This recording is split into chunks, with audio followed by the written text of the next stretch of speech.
Hello, everyone. I hope you had a good lunch. Just waiting for confirmation that the co-chairs are back.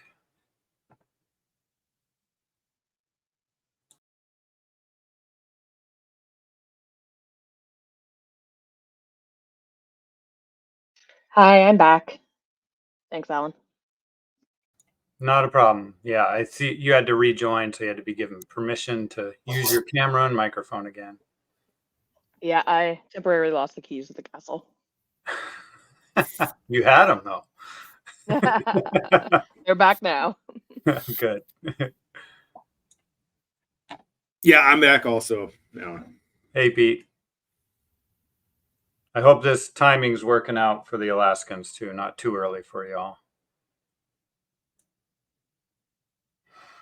All right. I'm assuming that everybody's back, and what I will do is I'm just checking the list here. What I'll do is continue on with the evaluation of the management procedures, and then we can hopefully have a little time to finish up the objectives discussion. In fact, I'll make sure that we have time to finish up the objectives discussion.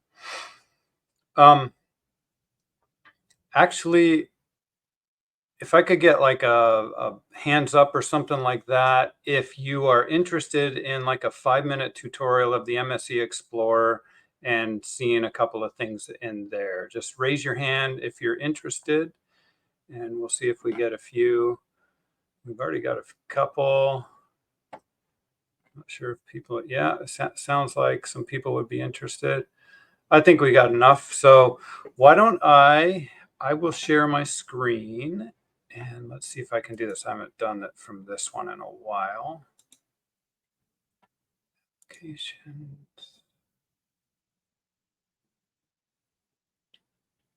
I'm just trying to find the one. There it is. Okay. All my screen went away, and I think I'm sharing it. Can I get a verbal confirmation that you're seeing my screen and the Yes, we MSC can. Explorer? I got it. All right. Cool, thanks. I don't have any view of the chat or anything anymore, so if people can help out with any raised hands, please let me know. All right, so when you first get to the MSE Explorer, you're going to see a page like this, and this is all the left-hand side. This upper part are different pages that you can view. These boxes all contain the different elements of different management procedures that you can choose. And I'm assuming that you're seeing my mouse now, the little arrow. Yes, we are. Okay, thanks. Down here's the time period, if it's a long-term or the short-term, medium-term performance metrics. And then you can summarize things by areas or regions or regulatory areas as well. There's a whole bunch of different metrics or performance metrics. And here's a whole bunch of primary ones, especially those associated with the primary objectives, those priority objectives. And then if you select this box, you get a lot more. And there's a whole bunch down here that you can look through and have a look at. For example, here's RSB is less than 40%. The difference between any and all is a long, complicated discussion that we can talk about sometime. But just give you a general overview. The other nice thing about this sort of landing page is down here, it shows all the available management procedures in blue, and the dark blue are the selection that's selected from this list. So for example, you see there's a biennial that's not selected. If we choose biennial there, now they show up as selected for all these different SPR values. So it's a nice way to see what am I looking at, what's available, and what am I actually looking at. And so I just delete that back out of there. So I just want to show you some general results first. There's some other things that we'll look at in the presentation as well, so you can see sort of what's available in there. All right, we got a bunch of metrics, which are automatically selected, but you can unselect them. We got some management procedures chosen, and this is the introduction. So what I often look at is just the table page. And this shows different sort of inputs into the process, the different FIS scenarios. So these are all the elements, the SPR, the empirical rule, the assessment frequency, for example. And then the performance metrics are down here. And so you see, you've already seen these results. This is the conservation objective. This is the 36% objective, the median TCY, and then the median AAV. And then there's another metric associated with variability here as well. What you're probably noticing here is like, what, these numbers for median average TCY and AAV and the 36% are all different. Well, no, the 36% should be the same, but the TCY ones are different. And that's because those are short-term metrics and we're looking at long-term metrics. So if we choose short-term, now you see these numbers should actually match the presentation that I showed right before lunch. So you have to be a little bit careful about when you're viewing long-term and short-term. And so I've put it up here in small, tiny letters that are hard to read, but you can get an idea. I'm looking at short-term. So you see now these probabilities are very different. And there's actually a very small probability of going below 20% in the short term, a 1%. Something to be aware of. I'm going to switch back to long. No, let's keep it short term. The plots page shows a plot for the performance metric selected. And I think somebody's microphone's still on. Not sure, but I heard somebody clicking keys. It's totally fine. Just want to let you know.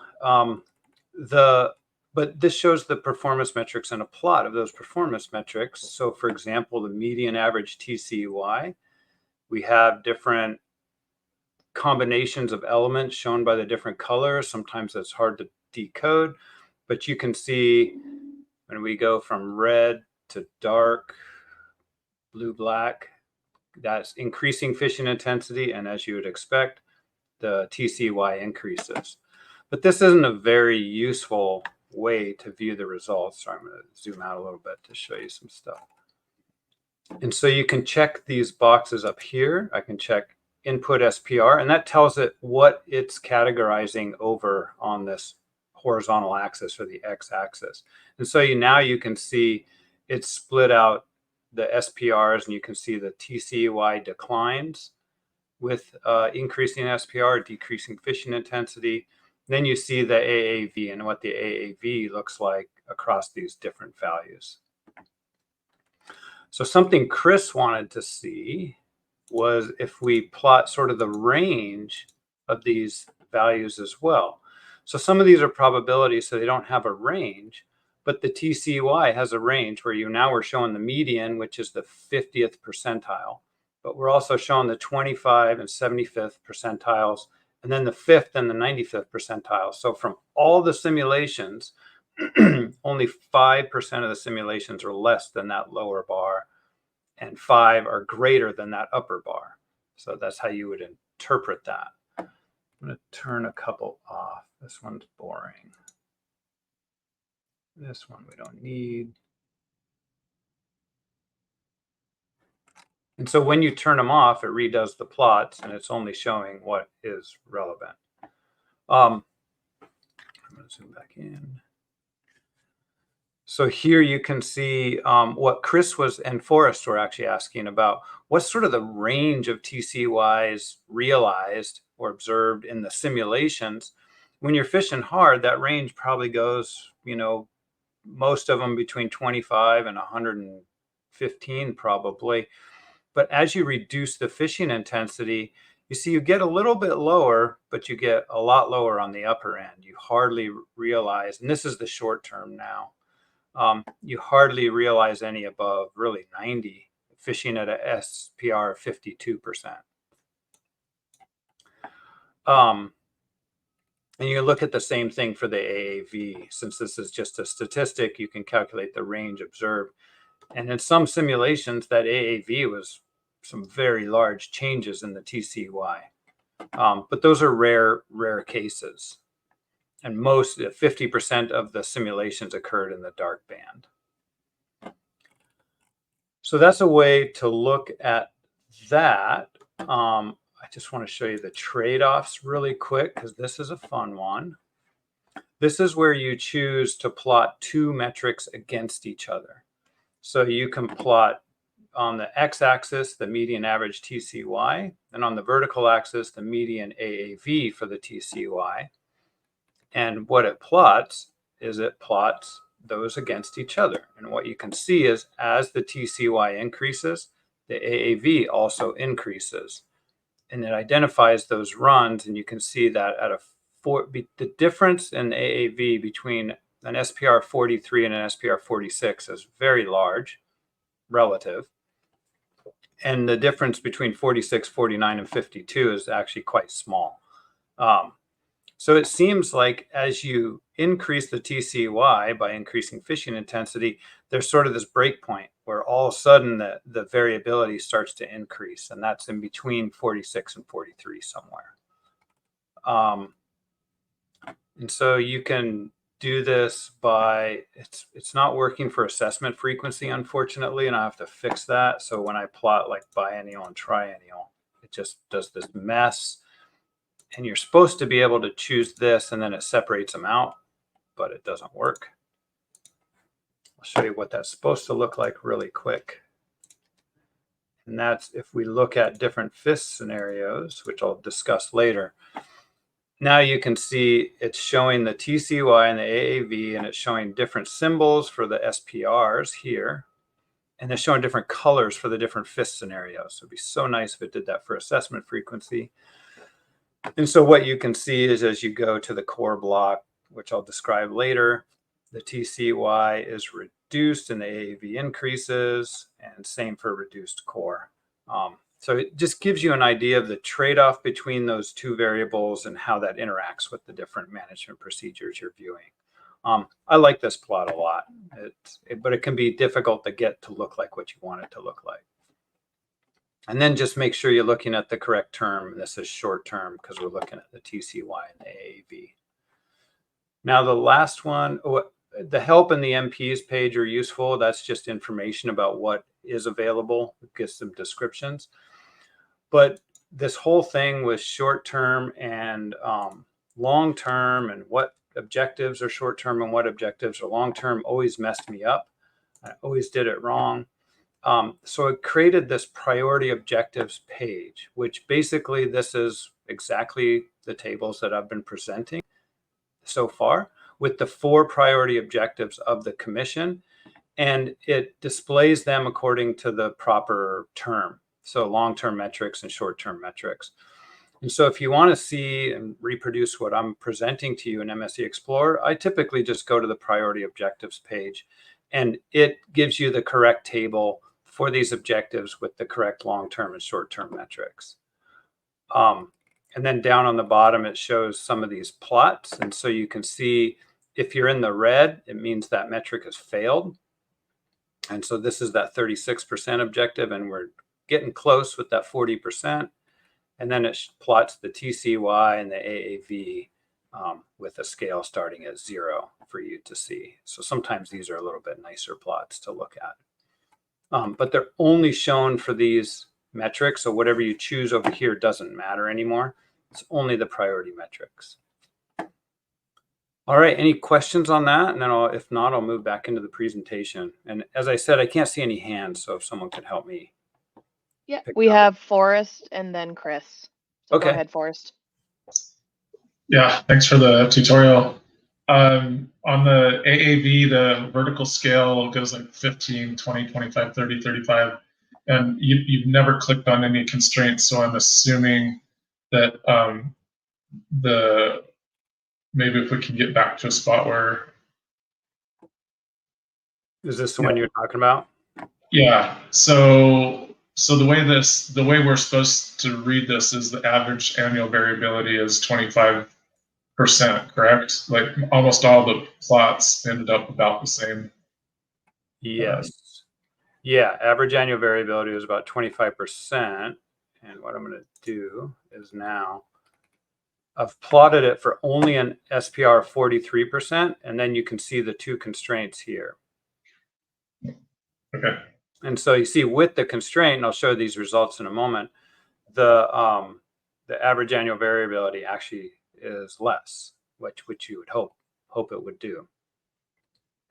And then you can say, well, what happens to the TCY? Well, the TCY is also less, and we'll discuss this result in a moment. But yeah, that's exactly how you interpret it. And if you want to see these exact values, you can always go up to the table here. And if you look at them, here's the AAV is 24.2. This is long or short term, and then 16% with the constraint.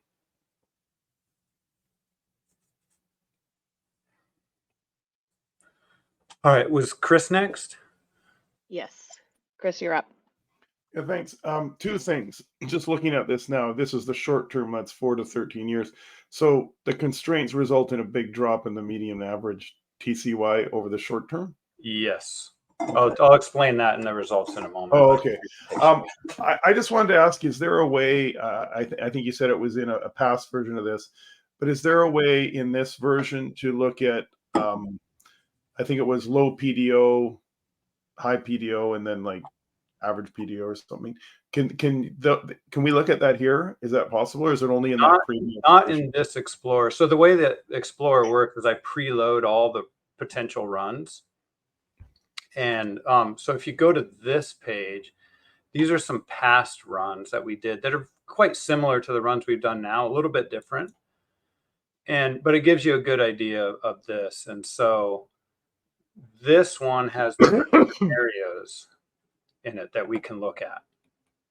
But you actually have to go to the different setup, because we didn't, at least I didn't do any specific high or low PDO simulations for this set of runs.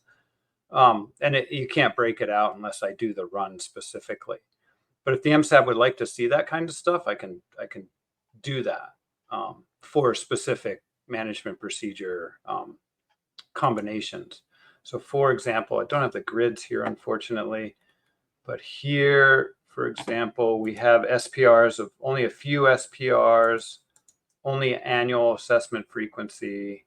And I think everything else, I turned off any sort of observation errors because I really wanted to dial into the effects of productivity versus the effects of fishing in these scenarios.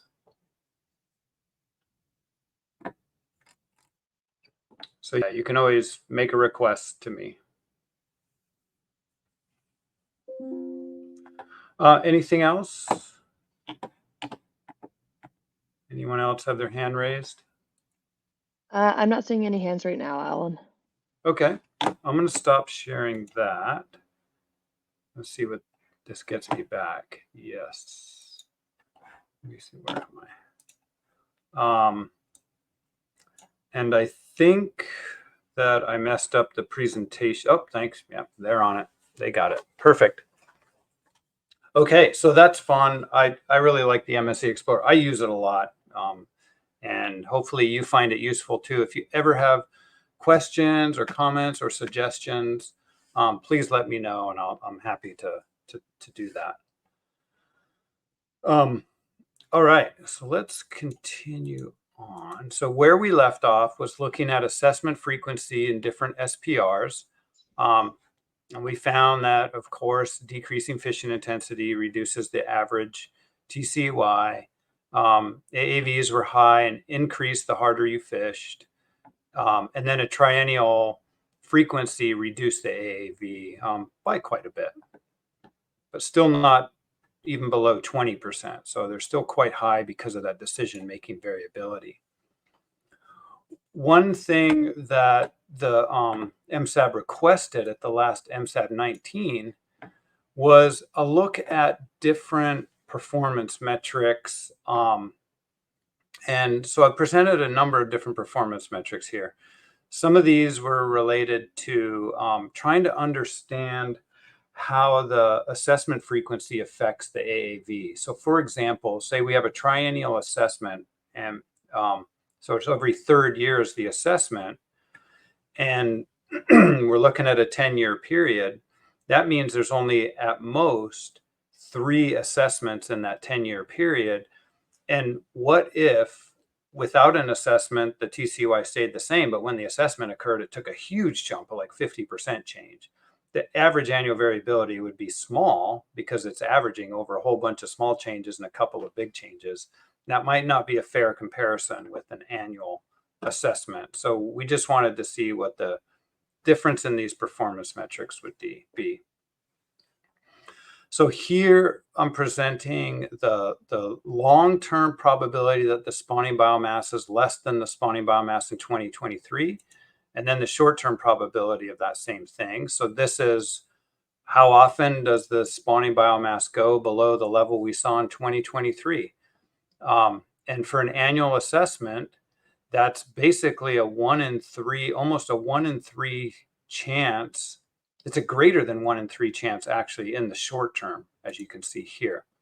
It's almost a 50-50 chance that the spawning biomass will be less with an SPR of 40 or 43% in the short term.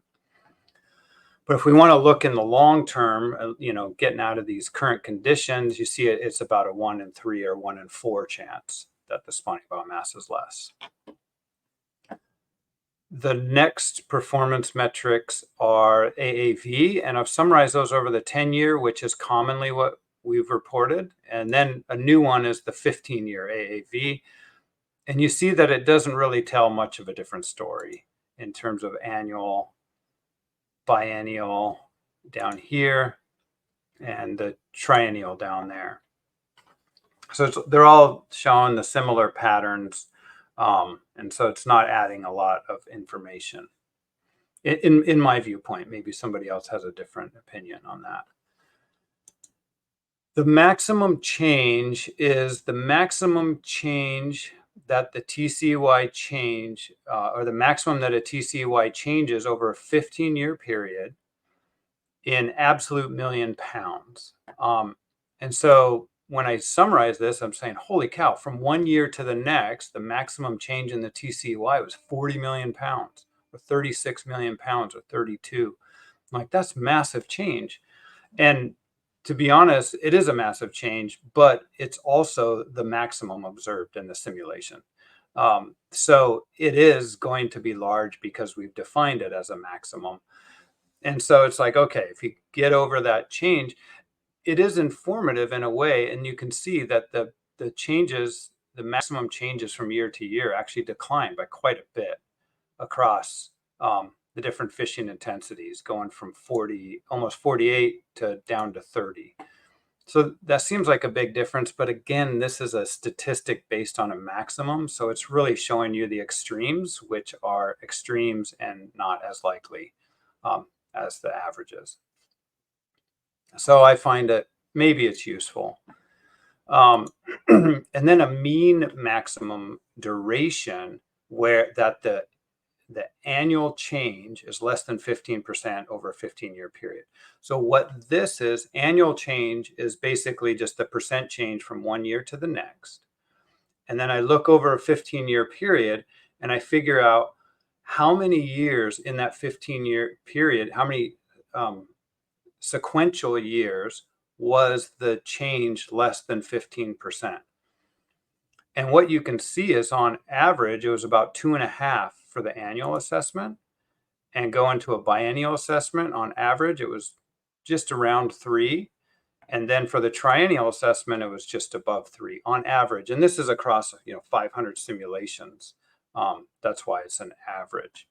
But what you can see is that, yeah, you increase how long the period of time that the annual change is less than 15%.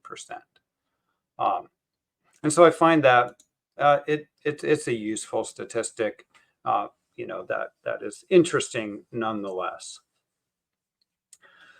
So that is all those new statistics. I didn't find them as useful as I thought they would be, but the MSAB wanted to see them, so I've put them in here.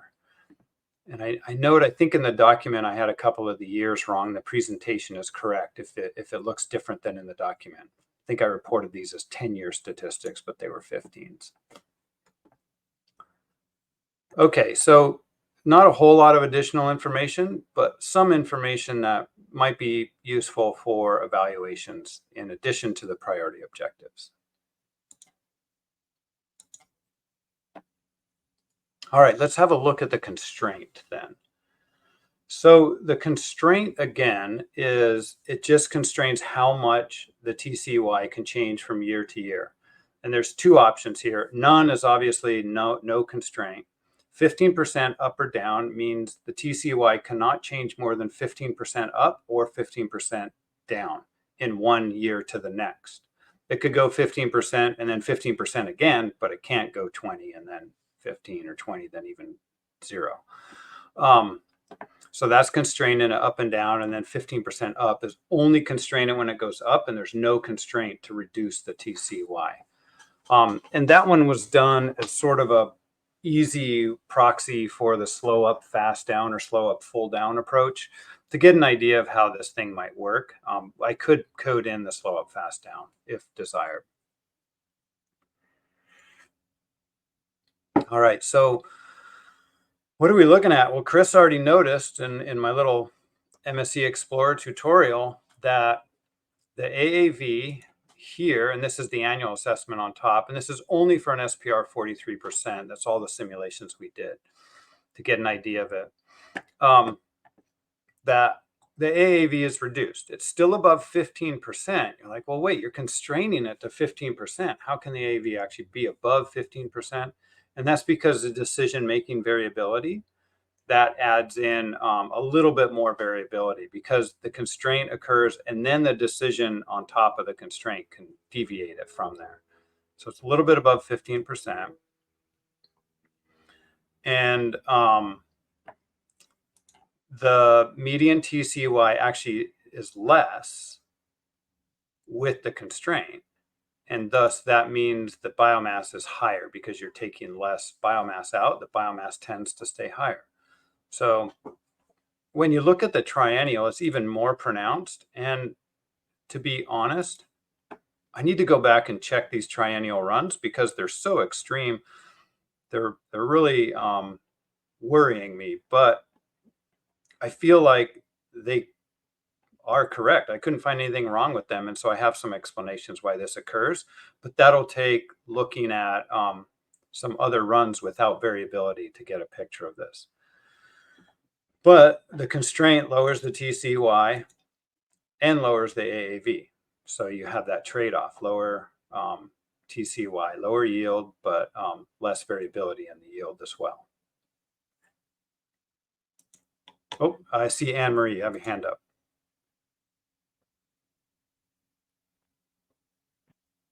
Oops. Okay. Thanks, Alan. Question about the triennial, the AAV. Why would the 15% up and down AAV be higher than the only unidirectional 15% up?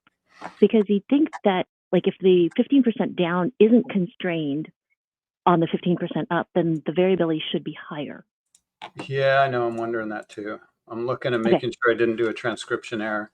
The triennial results really confused me, but they were really interesting to look into the details of this. So let me see. I make sure I have short term, priority objectives. So I'm looking. Yeah, the AAV is 21.7%. I don't know why. Okay. So that indicates there might be an error there. Okay. I think we should probably ignore this center column for now because that TCY is so small as well. I'll have to look at my simulations. This one seems more on par, you know, but still it's a very low TCY. Something's going on. Well, I think part of it might be, like, you're only doing this over, did you say 15 years? It just might be where you start because you are with a constraint that you don't have as much room to increase because you're only changing the TCY every third year as opposed to every other year with the biennial, which you don't have in here. So, but anyway. Right. Yeah. No, I think you're totally onto something. And let me see what my next slide No, yeah, we're totally onto something, and I'll summarize that when we start looking at it without errors to see if we can get any more insight. But I think you're right. It's sort of dependent on where we're starting right now as well. Feel good. Thanks. Yep. Thanks for pointing that out. So I want to take a little bit of a pause from the constraint. Oh, yeah, Anne Marie's, your hand's still up, Anne Marie. Yeah, I think that's just left over. Yeah, thanks. Take a little bit of pause from the constraints, because I think to really look at the constraints, we want to dial back on the uncertainty, take out some of the uncertainties to get a really good, what is a constraint doing? So I wanted to note there are three real major types of uncertainty that really affects the TCY that we're modeling here.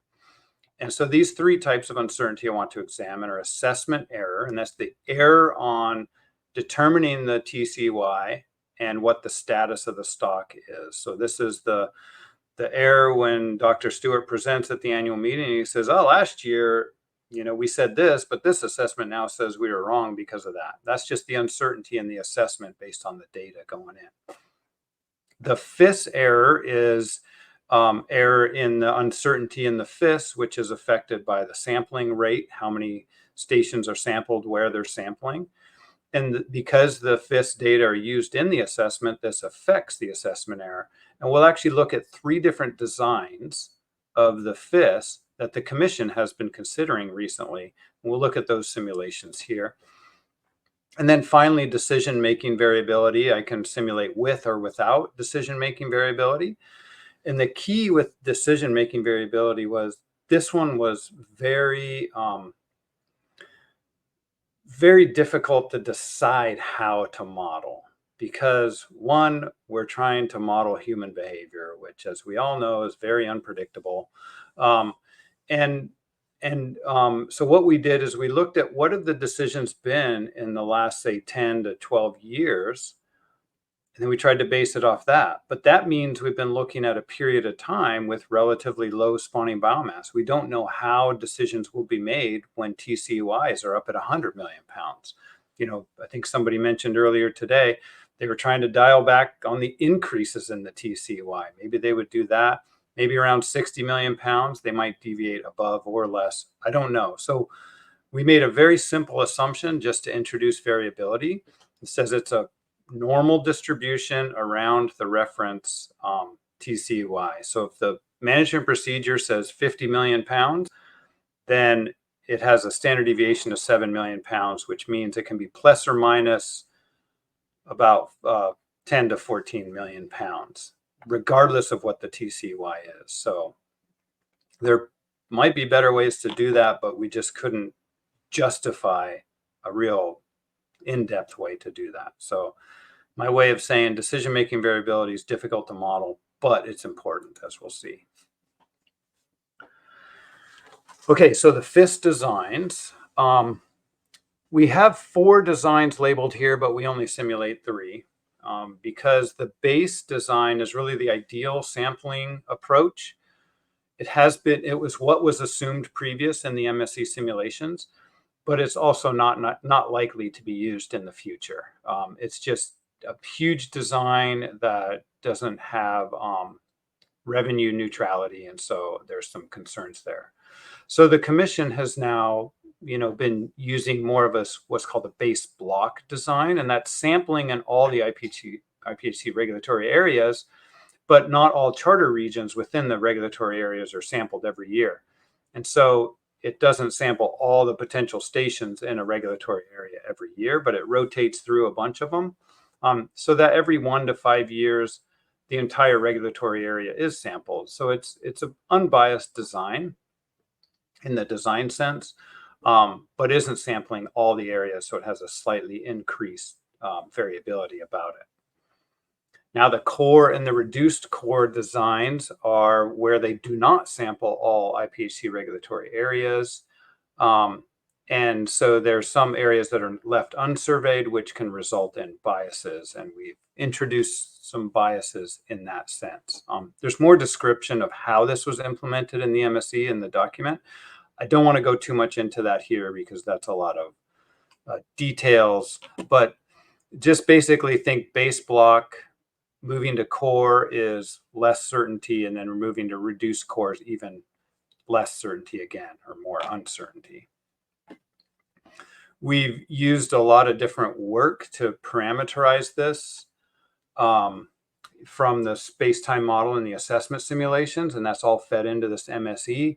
And so this is now a look at long-term effects. Okay, so I want to dive right into the results, and you saw these results in my little trade-off plot that I was showing you in the MSE Explorer. And basically, when you look at all the different FIS designs, you'll see there's no conservation concern. The probability of the relative spawning biomass being less than 36%, it doesn't change a lot. So that's pretty consistent across the different designs for a given SPR value. But what does change, as you can see in the plots on the right, is moving from base block to core to reduce core reduces the average TCY, and also moving between those increases the variability in the TCY. So there's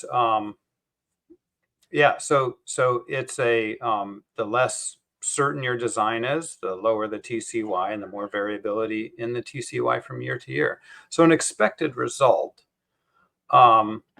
But I think what is useful and what the SRB wanted to see from this is a couple of things. One, when the assessment did these simulations for FIS designs, the assessment wasn't accounting for the potential of fish surviving to the next year if the TCY is less. So these MSC simulations are now accounting for that. These are the long-term results. And so it accounts for, well, you didn't take all the fish. Maybe you can get those next year, but we still see a decline.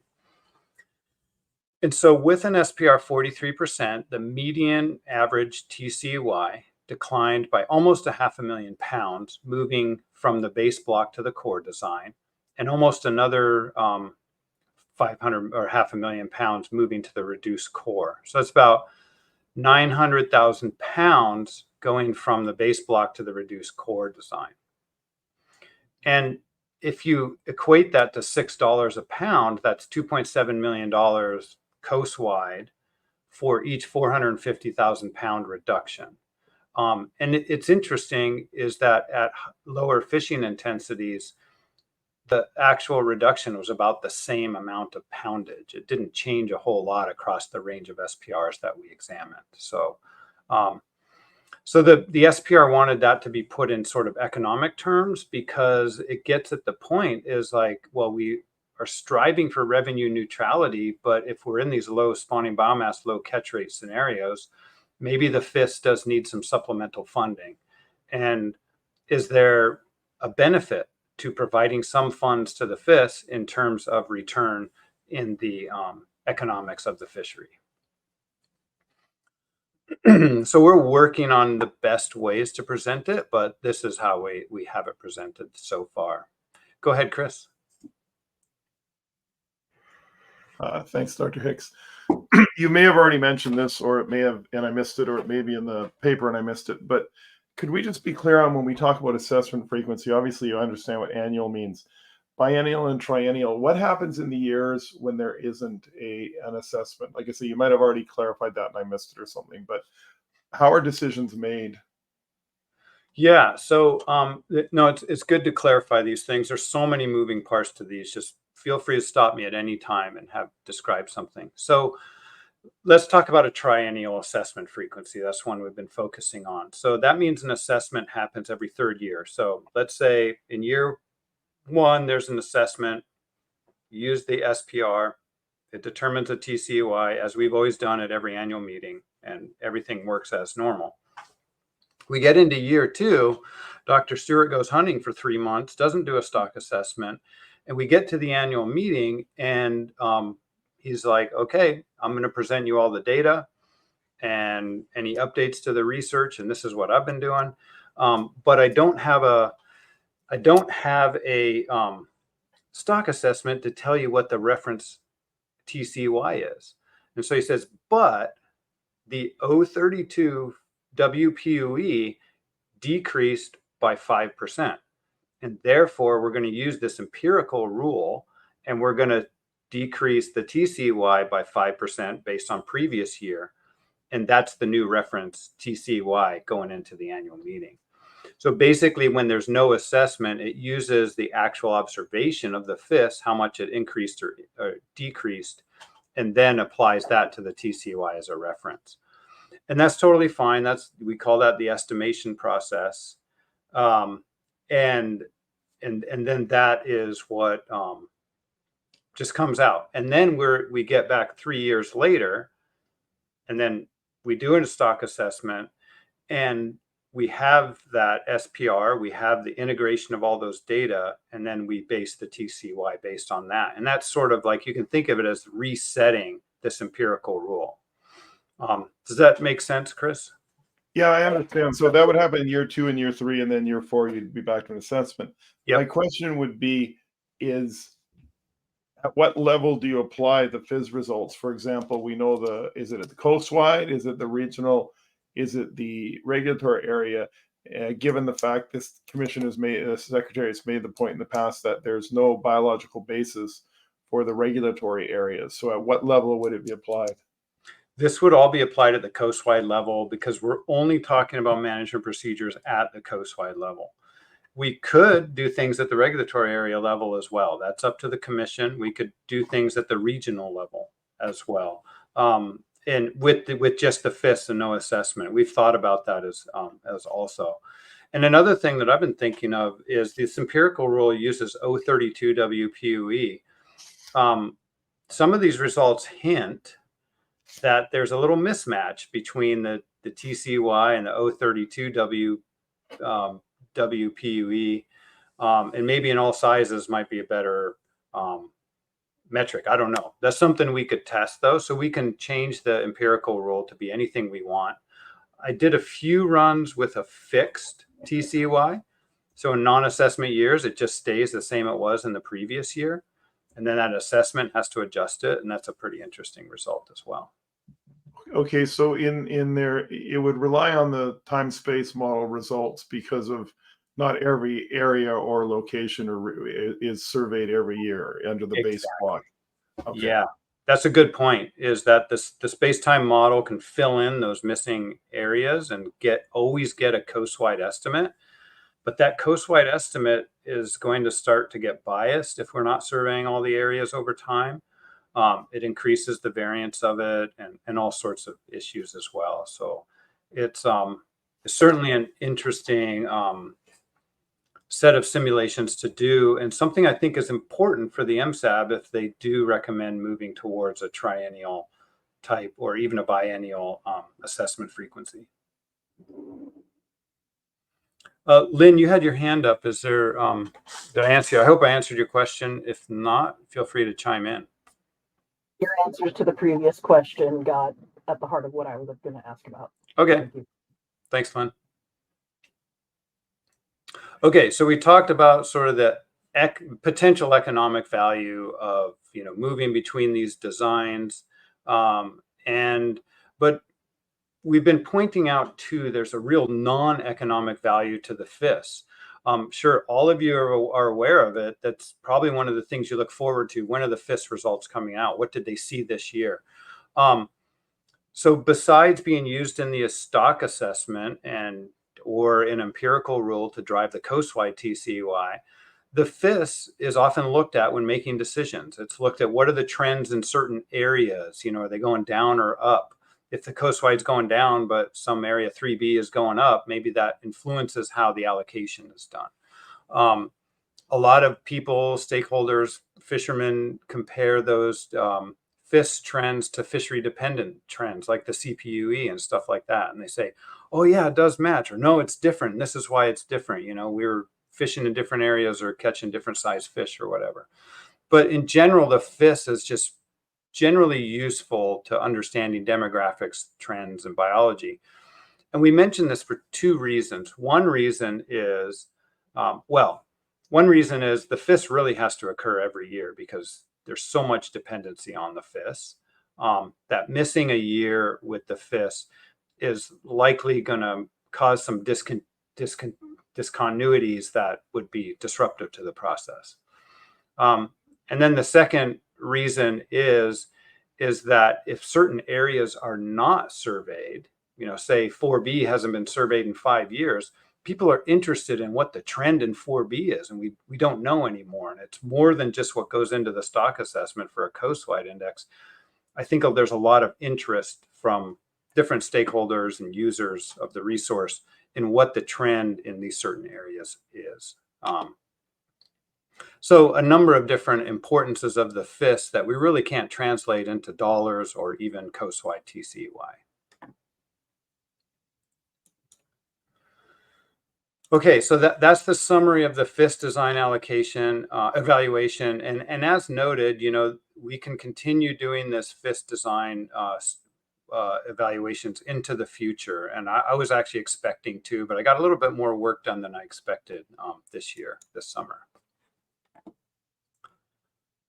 All right, so that's one type of error, the FIS error. Another type of error is this decision-making variability. And we see, wow, that really increases the AAVs quite a bit. They're up in the 20s now. So we looked at decision-making variability with or without decision-making variability, which is this row here. And so you can see yes has decision-making variability. So we've seen these results already. But this is without decision-making variability. And so these are new results. And what you can see is that without decision-making variability, the AAV declines. But interestingly, the TCY also declines slightly. So the decision-making actually increased it by a small amount. But the key point there is the AAV declines by quite a bit. We also did the same thing with a constraint. And interesting. Anyways, we'll get to the triennial in a moment, but here we have the constraint 15% up or down, and then we have decision-making variability with and without. And you saw earlier that the constraint was still above 15%, and now you can see it's below 15% without decision-making variability, which is how I know that decision-making variability was causing that. Going over 15%. But what you notice is that it's still pretty close to 15%. So a lot of these changes, even from the assessment error and the FIS error, are still resulting in a pretty large change year to year in the TCY. But it does reduce it considerably compared to without a constraint. We also notice that the TCY is less, quite a bit less than without the constraint. We'll get into that in a moment. All right, if we look at the triennial, which I'm not going to put a lot of weight on for a number of reasons we already identified with the constraint, was a little funny. And I've actually reversed the rows here, and I'm not sure. I think that is correct. Yeah. Yeah, that is correct. But let's have a think about these, the triennial results later. And I'm going to have to really check on those results. But if these are correct, that, oh no, I think it is. I think these rows are reversed. They should be the same as the rows above, because look at the TCY is the same. And so without, yeah, so let's just focus on the left. I'm really sorry about this. This is no constraint with and without decision-making variability, and it's the same patterns that we see above. So we don't really have to look at the triennial. We can just focus on the annual to get the effect of decision-making variability. My apologies for that. Hopefully that's not too confusing.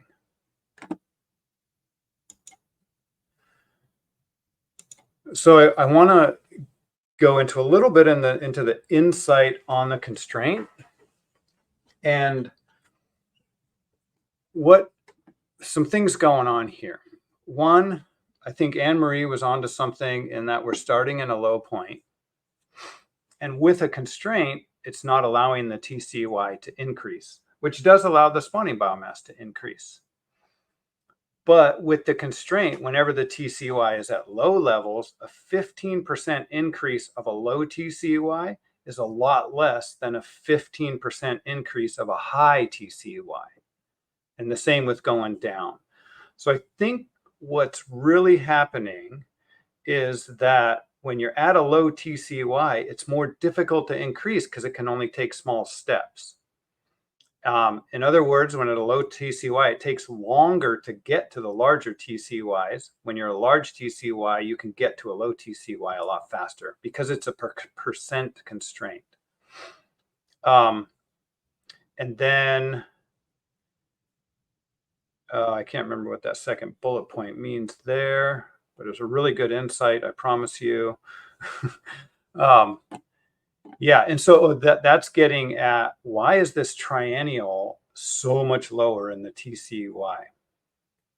And that's because the WPUE from the survey, which is the empirical rule in a non-assessment year, is also affected by weighted age. And there could be a large change in weighted age, and that might have a big effect on the TCY. And so this could interact with the TCY staying low even when the population is high. So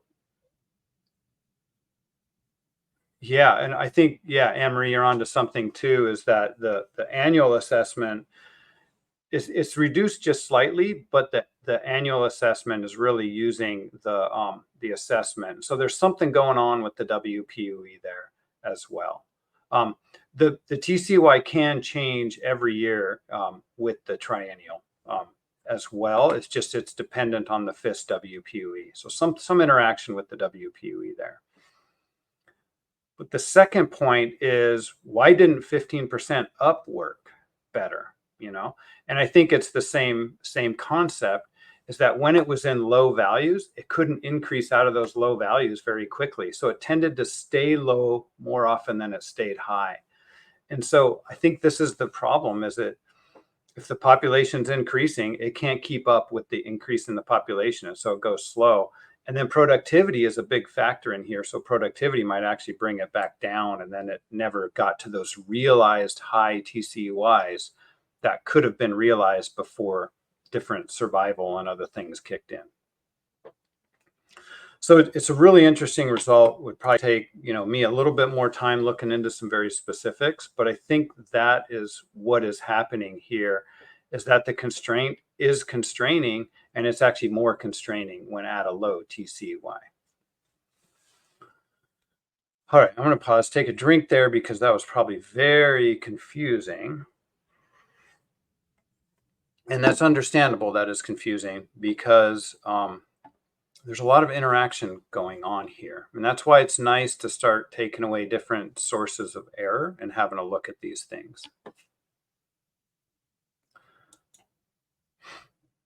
And that's why we also did some simulations without any of those three uncertainties.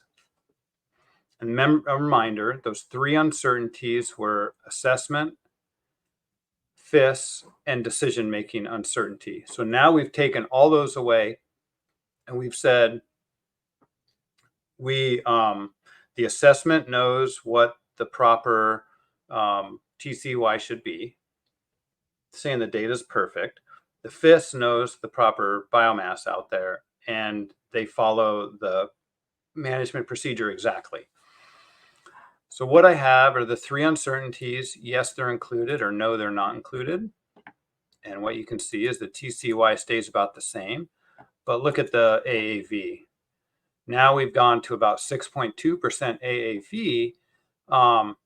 And this is something that has been noted in the past. We've done similar simulations, and I think it was 5 to 6%, the same in past simulations. That's just sort of the background variability due to recruitment, due to weighted age, due to, I don't know, any other sort of population processes that would affect the amount of fish you can remove from the water. So really the best we could get in an AAV is probably about 6% at an SPR 43%. And in the triennial, here we have, so this is where we have the 3 uncertainties. We've seen these results. But on this side, we take away all those uncertainties and we simulated with the empirical rule, the TCY proportional to the 032 WPUE, or we said it is fixed. So the assessment says the TCY is 40 million pounds, and the triennial is 40 million pounds for 3 years. And then the next assessment can change it. So in the fixed, it doesn't change in the non-assessment years. So a couple of interesting things here. I told you earlier, the background noise is 6.2%, but look what happens when the triennial is in place. And I believe it's higher because actually there still is uncertainty in the FIS. I think this was done with the base block design, so I haven't really removed all the uncertainty. But, oh no, is it? No, I did remove, I'll have to check on it. But I think this 12% is that mismatch I was talking about potentially between WPUE and the assessment providing a TCY. So there's some sort of additional error when using 032 WPUE. Now, the 4.7 when it's fixed is because it's fixed for 3 years and then it changes with the assessment. And so this is where I think the change in the assessment every 3rd year is going to be greater than the change in the assessment every year here. And that's why I've included a couple of those extra performance metrics. So the max change is 10 in an annual assessment, whereas the max change is closer to 18 in the triennial with it fixed. So it's saying it's changing by more. And here it's actually changing by even more. So it's telling it gets off a little bit using the 032 WPUE. And then the durations here, it's quite a long duration of maintaining it below 15%, where here it's a less of a duration below 15%.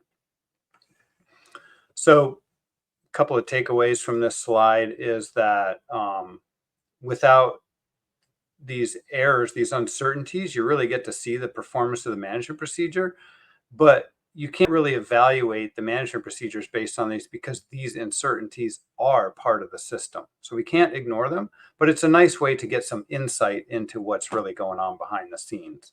So I wouldn't choose a management procedure saying, oh yeah, the triennial did this and that at 4.7, that's what I want. It's like, well, if we want to do that, we got to have much better sampling, an assessment that knows everything, and no decision-making variability.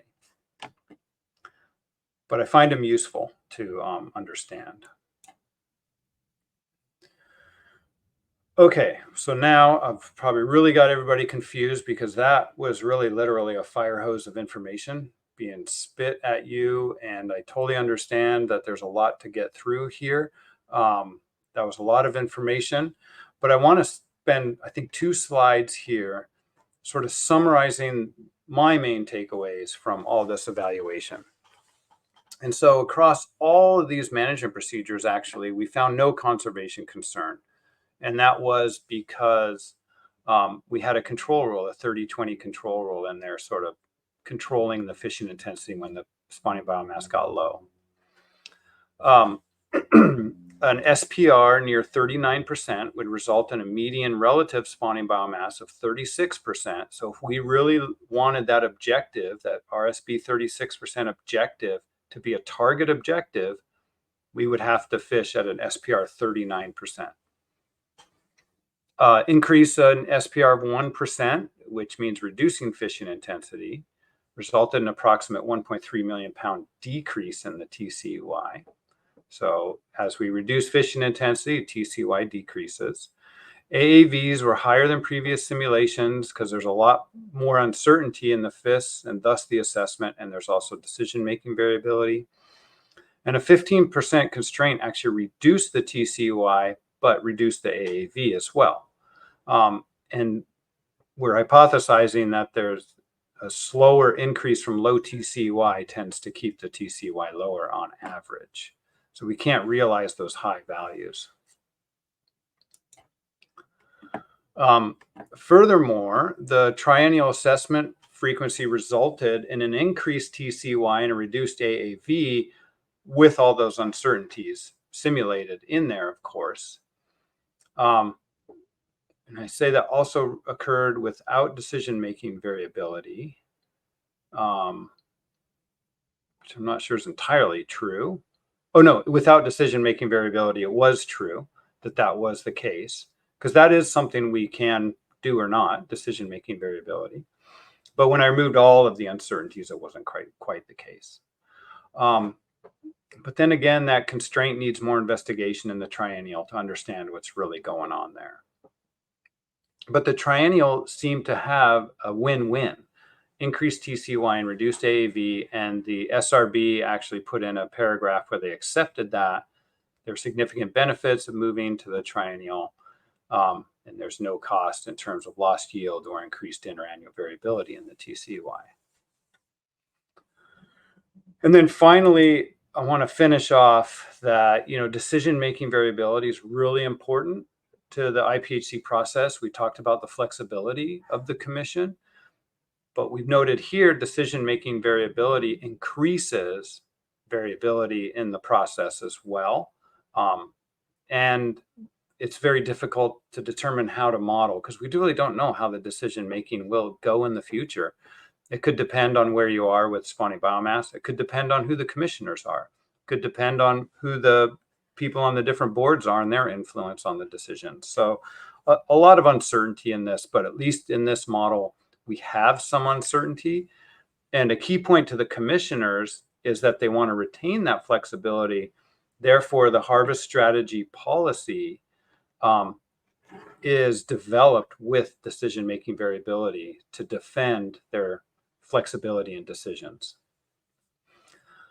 Okay, that actually brings me to the end of this. It's been very quiet the last few slides, and I'm sure that's because there's a lot of information to go through. We still have some time. I have on the schedule that we were going to go until 3 before a break, so I can take any questions. I'm happy to go back to the MSE Explorer and take a look at things if people want to. And I see, Forrest, you're going to break the ice for us.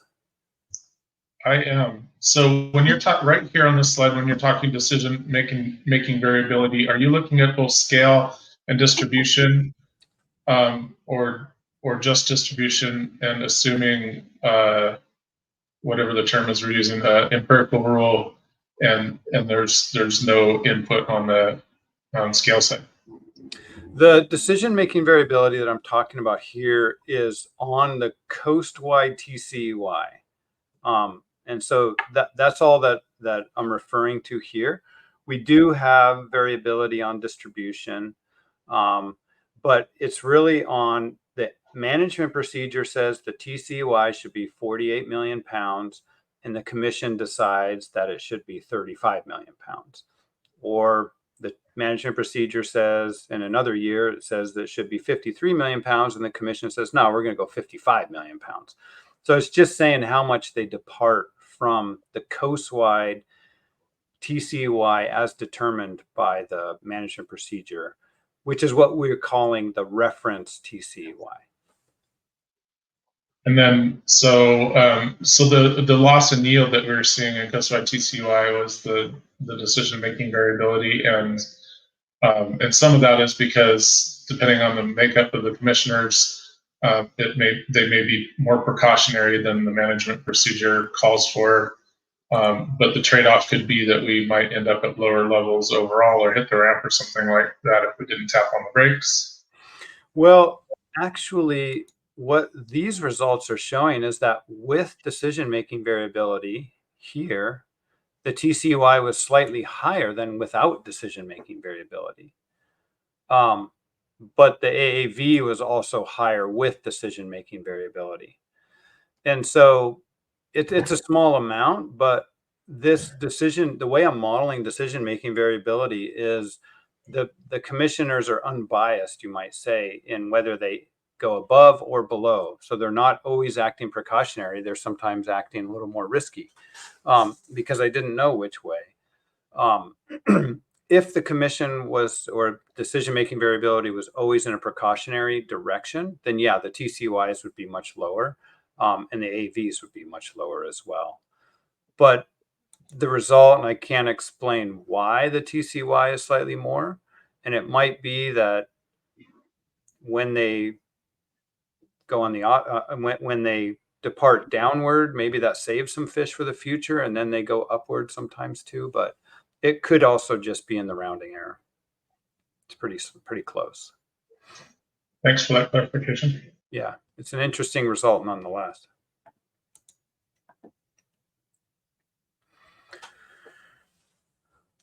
Any other questions or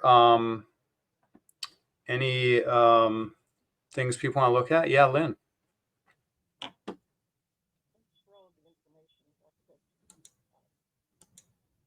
You there, Lynn? I'm not sure. Can't quite hear you yet. Can you hear me now? Oh, first, I think I can barely hear it. Can anybody else hear Lynn? For some reason, it's not coming through. Put my headset on. Okay. Yeah, you're really, really quiet. I need the microphone a little closer. It was working a minute ago. Oh, gotcha. I'll just type in my question. No, we got you now. I can hear you perfectly. Okay. Yep. Sometimes the headset makes the difference. Because I am immersed in groundfish world on the West Coast most of my time. On West Coast stock assessments, groundfish assessments, U.S. West Coast, we add a buffer, an uncertainty buffer for each year since an assessment, time varying sigma. And it's a little bit of a penalty for each year since the assessment. Has the commission, you all thought of anything like that? So, year one, you get 100% of what the assessment says. Year two, maybe you decrease it by, a small percentage, and for the third year, you decrease it a little bit. Anything like that come up in discussions? No, but that's a good point. Is applying this sort of precautionary buffer on, say, the empirical rule when there is no assessment, and you say, I want to take make this relative to the change in the FIS 032W PUE, but I'm going to be a little bit precautionary on that. That could definitely be something we could implement. We have not thought of that in that context, though. It's a good idea.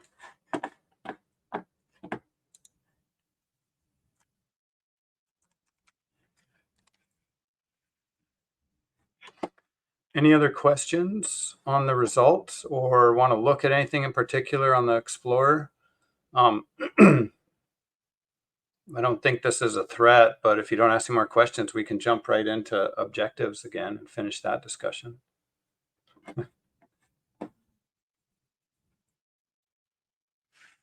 It's hard in these online meetings. I don't get any feedback if you're laughing at my jokes or rolling your eyes. Forrest is going to roll his eyes. Go ahead, Forrest.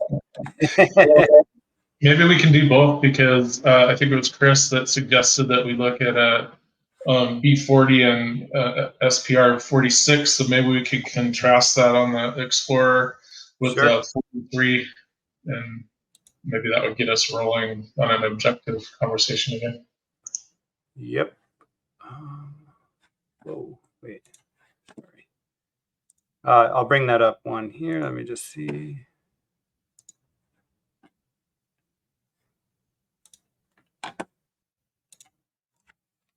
Okay, you should be seeing the Explorer now. What I like to do is when I go and restart the Explorer, I just like to reload the page. It resets how everything's set up. So I know that I'm starting from scratch. So you wanted to look at the probability of 40%. So right now we have the probability all RSB is less than 36%. And what this is saying all is like over all the simulations and all the 10-year period, how many were less than 36%. And so what I'm going to do is scroll down here. I'm going to find probability all 40%. Click on that one. And then I'll come back up here to the table, and magically it appeared right here. So now remember, we got to look at what the term is. Up here it's long term. And I think that's the proper metric for these sort of, long-term equilibrium concepts like relative spawning biomass. So we can look at that, and we can contrast it with the 36% right below it here. So if 40% was our target, that would be somewhere in between a 43 and a 46 percent SPR. Whereas with 36%, you see it's below 40% SPR. So you can see that actually the level of relative spawning biomass is actually quite influential on the proper management procedure. And I can show the plots if you want to see the plots too. They aren't as nice as the table, but just to show you. So here, let's do this. Yeah, so you just have to draw an imaginary line across 0.5 there. And then here's 36% showing that it's much lower. Can you put the confidence intervals around them? The probabilities won't have confidence intervals, but Right. the TCY and the AAV will. So you can get an idea of, at a 46%, you really have a lower range of AAV as well. You don't have those years that are going up to almost 40%. So it's quite a big difference going from 43 to 46. 46 to 49 and 52 are almost very similar AAVs, which I think is a little bit newer result than we did in the past. When the MSAB justified a 43% SPR, it was justified because that's where the AAV started to really increase. But now it seems it's starting to really increase a little bit higher SPR than 43, somewhere in between 43 and 46. Yeah, I'm going to make another observation here that I played with this over lunch break, and like increasing with my whole idea of like, could we get up to a point where we were fishing at some TCY that was acceptable for everybody? Could we keep it there?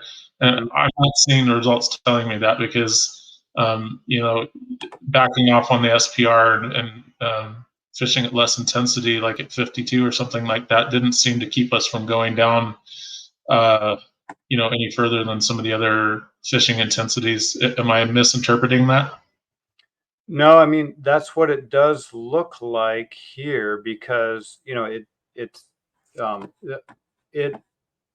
a lot of the change in the TCY is more due to the productivity of the stock. This range we're seeing, low weighted age, low recruitment is probably this area, and high weighted age, high recruitment's that area. So you're going to go to those low states regardless. But what we did see is the spawning biomass change. Oh, there is a metric in here that gets at that. I'm looking down. There's so many metrics. It's hard. So here's a probability, and I'll do it any probability means in a 10-year period where any of those total mortalities less than 34 million pounds, rather than just summing over all the simulations. So it's a slightly different look. I'm going to actually look at both. So this is total mortality, not TCY. This is an old performance metric that we used a long time ago. I can't remember where 34 came from. I'm sure MSAB, some of the lifers remember that. But let's take a look up here and see. Here's this plot up here and this plot. And you're right, Forrest, that probability doesn't really change much across all the different SPRs. So slightly less, but not a lot less. There's still a high probability of getting below 34 million pounds in a 10-year period.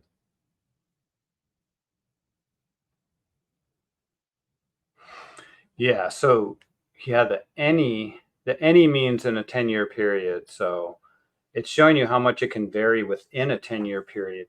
The all is more reflective of what you're looking at in these ranges here.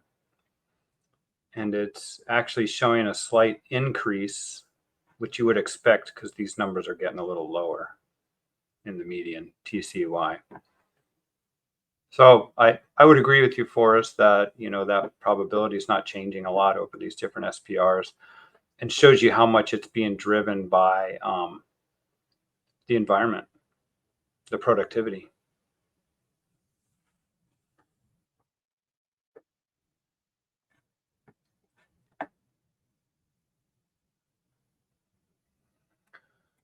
So this That's the long term, though. See, this is where I always make the mistake. Let's just take a quick look at short term. Yeah, short term's even a little bit more dramatic. It's actually a higher probability of being less than 34 million pounds at a lower fishing intensity, which you can see in this plot. So one of my takeaways is that this group had decided a while back to support an SPR of 43, and then there was the idea of just kind of letting it roll. This reinforces, in my mind, that you can pick 43 or 46, kind of let it roll, and regardless of whether you went more conservative to 48 or 52 or something like that, you're probably, because of the environmental conditions, are going to wind up in similar places. And I'm trying to figure out where we have control and where we don't. Obviously, if we stop fishing altogether, the stock's going to increase. Well, sorry, that's not always true. But anyway, the relative amount is going relative spawning biomass is going to increase. But when I'm still trying to grapple with the trade-offs between not getting. Everybody that's on this meeting has seen me in the meetings arguing that our small tactical decisions, like cutting 5% or cutting 10%, when compared to the absolute spawning biomass, isn't moving the needle, and that we need to be a little bit more comfortable, just kind of letting things go where they're going to go, because we're just not affecting things. But and I may completely be in error there and learn that I was completely wrong, but this is seeming to reinforce that. Yeah, in these type of results where you're just looking at sort of the general outcomes of harvesting based on a consistent management procedure, I would agree with you in that sense, is that you're still going to get to low TCYs regardless of what SPR you choose, and you might, at a lower fishing intensity, you have a chance of even lower TCYs. You do have a little bit of control over the spawning biomass being less than it was in 2023. And if you take that as a proxy to catch rate or something like that, that might be something like, yeah, I'd rather just keep spawning biomass high. But that's a different objective there. But I think your statement on these short-term tactical decisions, say reducing by 10 million pounds, is not having a lot of effect on the spawning biomass. It may not, because the stock is going where it's going because of recruitment, because of changes in weighted age and things like that. But I think those short-term decisions probably do have some effect on what you see in the next year. That immediate result is, if you don't take 10 million pounds out of the water, will 10 million be available next year? Maybe like 9 million. There's some mortality that you're missing there, but you might be able to, with those short-term tactical decisions, make that bottom not really bottom out to the low levels. I don't know. I haven't done that analysis, but these results, the MSE simulations look at it in a slightly different way without taking those short-term tactical decisions into account like that. If we really wanted to investigate that sort of thing, when the spawning biomass was low and we didn't take the spawning biomass is low and we didn't take what we could implement that with a decision-making variability where whenever the spawning biomass gets below some level, they, don't take as much catch or something like that. And then we'd see the results. But the control rule here is that sort of thing. When the spawning biomass gets low, it backs off the catch. And I think that is, I don't know, but that has an effect on these results. If we looked at it without a control rule, which I don't think, that's not in here. I did one run without a control rule for the depensation. And that did show the spawning biomass got even a lot lower, and probably TCUIs were a lot lower as well. So there are ways to control it, and we can look at those short-term decision-making, but these results really aren't trying to look at the effect of that and whether that has an effect. But I think you're right in that the stock is going to places that it wants to go to based on productivity. We don't have as much control as we think, in other words. And that goes for the upper end too, though. The stock can get to really high levels, which is why you see these sorts of levels. And harvesting at a lower fishing intensity means you don't experience those super high TCUIs when they are available to you. I can't see if there's any hands up because this screen's being shared. But if anybody has their hand up, just feel free to jump in. Or Dr. Hicks, is Chris Four. Yeah. Isn't it when we're dealing with short-term tactical decisions? I think that's what you're trying to get to, or maybe I'm misinterpreting it. But when we're dealing with short-term decisions like that on a species that's relatively long-lived, it's not so much about trying to change or you're not so much changing the stock status or the direction of the spawning biomass. It's almost like you're trying to smooth out the amount of cuts you're going to have to take. You're trying to, instead of taking a big cut later on, you take some smaller cuts is maybe more what you end up with. I don't think you really, it's such a short period of time. I don't think you really have you're not going to move the needle as Forrest has pointed out. It's more, I think, boy, if we take a little bit of cut here now, we might not have to take 2 years down the road a really big cut. And as we try to, keep our fingers crossed and get out of this situation we're in, where we're in, this poor recruitment. That's just how I kind of think about it. But one thing, could you just switch back to long term here? Yeah, here's one thing. If you just look at the probability on the 36, compare with SPR 46, and just explain to everybody, this is what really caught my eye. The difference between 46 and 43, there's not really much difference in the median average TCUI. But what this does is that signals to me is an SPR 46 will do a much better job, or I shouldn't say, there's a lower probability of being on the ramp with an SPR 46, given what it's showing for the 36%. Yep. And that's what kind of, it actually came out of those. I was scrounging through the files. I don't remember, Dr. Hicks, you're trying to help me understand this, and you sent me a bunch of graphs, and I was looking through those about the trends over time, and that's what it was that caught my eye. It's like, wow, even with the confidence interval at a 46, we're doing a better job of staying away from the ramp. Yeah, let me reset some of these plots. I got a lot of plots here, and I'm going to show you. There is actually I can show you here. We have the probability.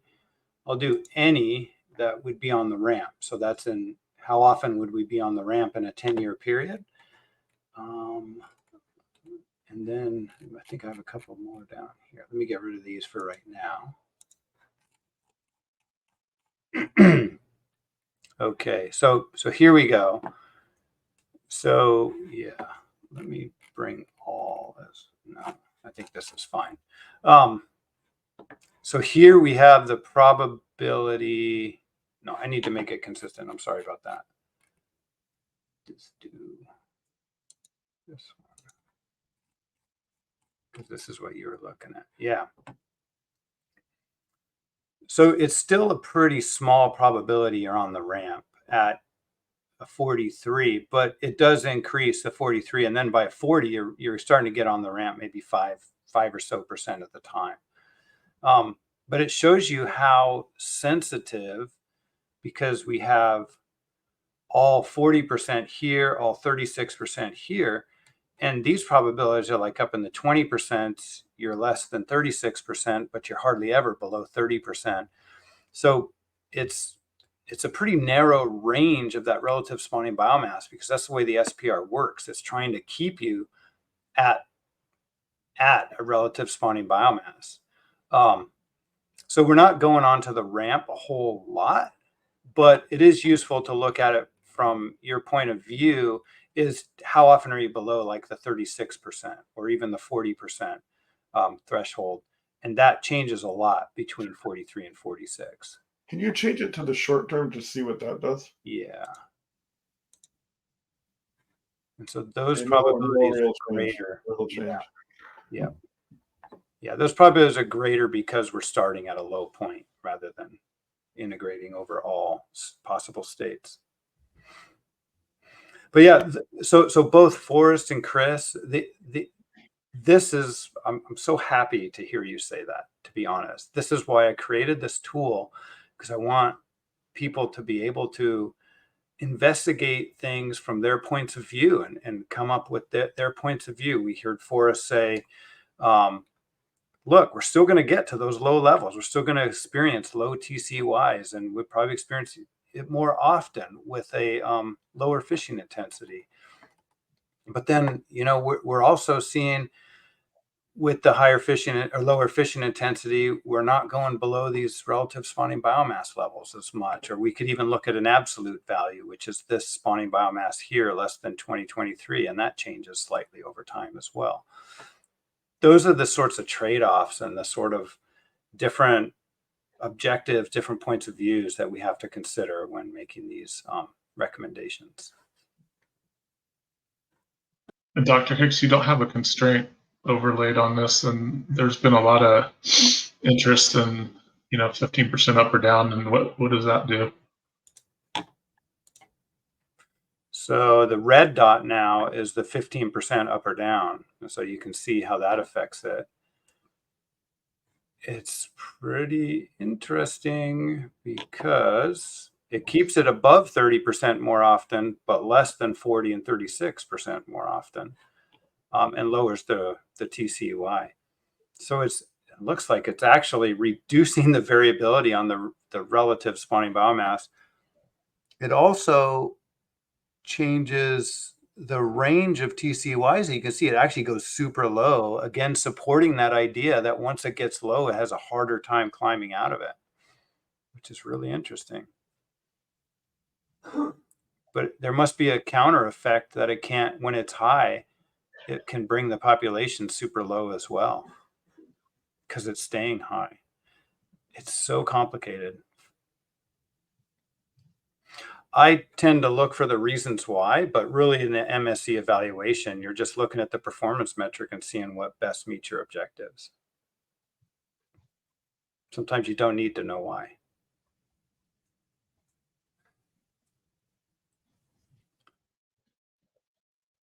Any other questions, or anybody want to see anything in here? Jim's hands up. Oh, sorry, go ahead.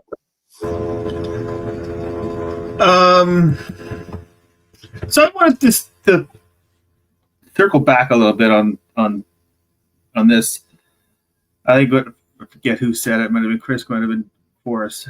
So really, we're in a state, and we've been there for a little while, where even with the absence of fishing, the population or the stock is declining a little bit, or sort of stable but declining over the long term. And so maybe, I guess I'm listening back and forth to all those conversations and looking at all these things, is that this objective B, whether it's 40 or 36, it's really, to me, an objective that is really when we're down. Is I guess if I say this correctly, it's really not something that we have to pay too much attention to when the stock is high. It's this objective is there to slow things down when things go when the stock is declining, where for the reasons other than fishing. I mean, fishing has an important like when we it's declining, but really when we start getting down to these low levels, the objective B is there to the real there is just to slow things down and to give ourselves some time, looking at these sort of tactical decisions, but it's really there to slow things down. And I guess I kind of look at it in my mind is it's there, like you said, or someone said that even without fishing, things may still decline or not actually grow. So this one is just to sort of keep it at a spot where we try to keep it at near a spot where they're still providing some opportunities, maybe not as much as everyone wants, but it provides enough opportunities across all regulatory areas that there's still fishing going on as far as directed fishing.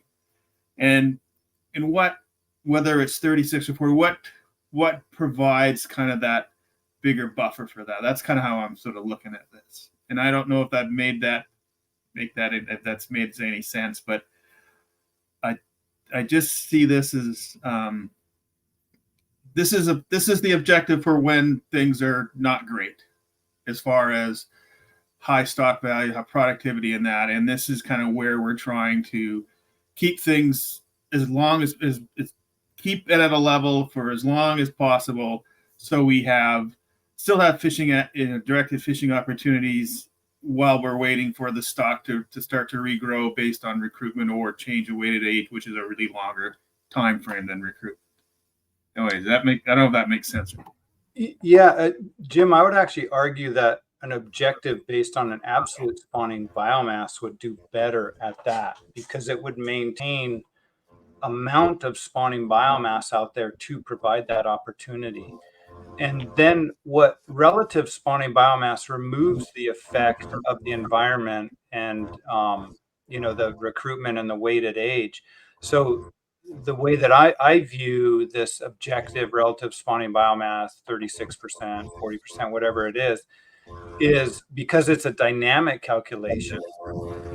It is, how do I put this? It's not allowing fishing intensity to have a large effect on the stock without and taking into account that environment's already doing what it would do. So it's really the control on fishing intensity. And it's saying if the stock is high, but you're fishing really hard, you don't want to fish too hard. If the stock is low, you still don't want to fish too hard, but it's still low, right? But to provide the opportunity for everybody and maintain some sort of fishery out there would be more of an objective on spawning biomass or TC1.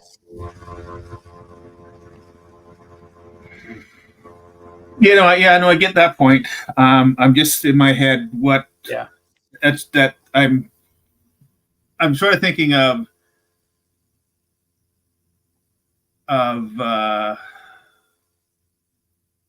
I'm just thinking what that would look like. So we're going and and would you need anything else as you start to approach it? Yeah, and I think we can look at where we're currently at. Status is 42%. So it's saying harvest at the full SPR 43%. But wait a minute, you're telling me I can take a TCY of 40 some million pounds, but we're at the lowest catch rates we've ever seen. And I think this is getting at something you said, Jim, in that, I can't remember. I had a good. Oh no, that's okay.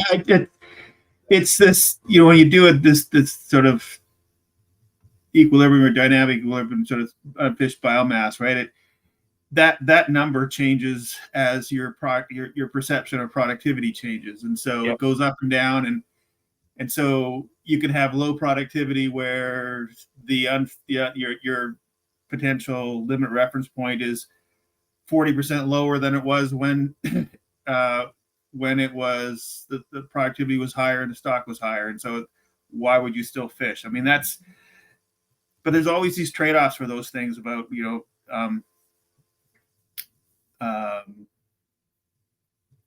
but we have, anyways, I'm just thinking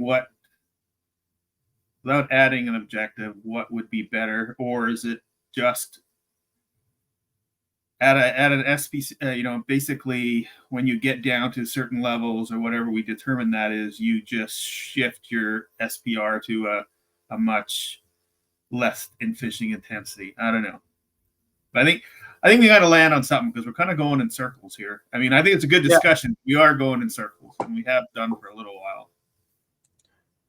Yeah, so maybe I'll make the suggestion that we break for 10 to 15 minutes, whatever people prefer, and then come back and have a discussion,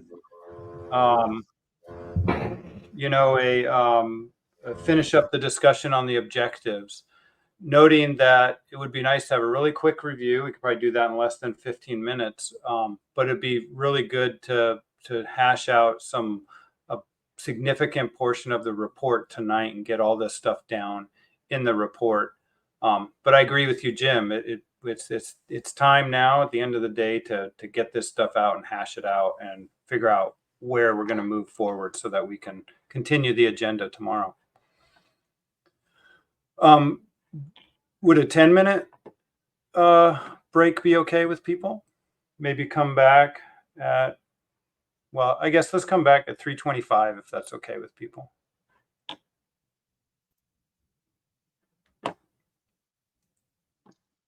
Sounds like a plan to me. All right. Yeah, this has been a good day. This is a lot of information coming in. And then we'll come back, we'll finish up any discussions, take any final points.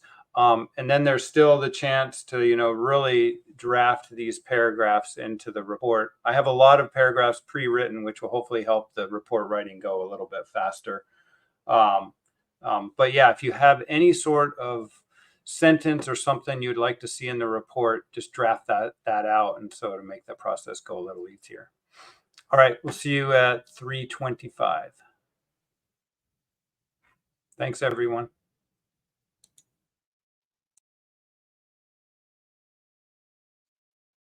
All right, well, I think we're back, and I mentioned earlier that there was the part of the presentation on depensation, but I think in the interest of time, it might be worth it trying to just finish up this discussion of objectives. And so we're good and ready for the report, and we'll see what time's looking like tomorrow if people want a little bit extra on it.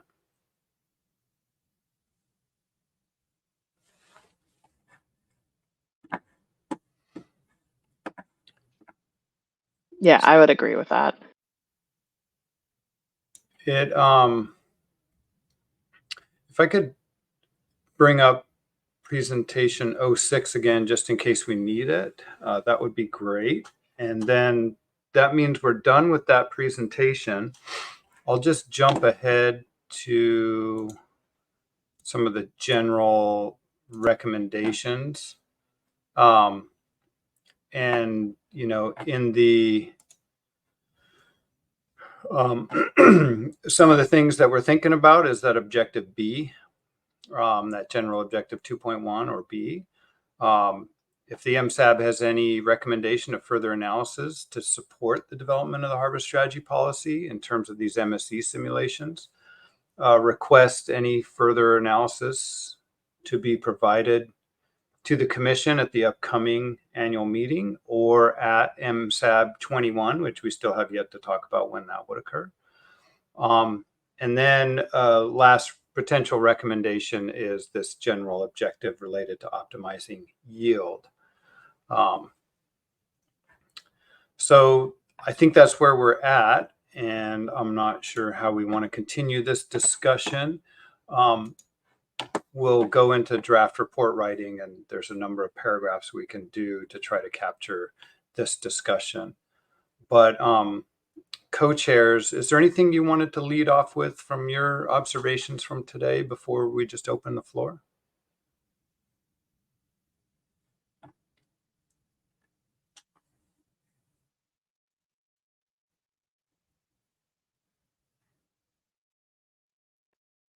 We can't hear you, Pete, if you're talking. Oh yeah, it says he's unmuted too. Interesting. There you go. Is that it? No. Yeah. No. Got it. Yeah. Oh, we can Okay. hear you. That was my Press that button. just to make just a noise. No, I have nothing to add. Just appreciate everybody's involvement and the discussion. I thought it went really well.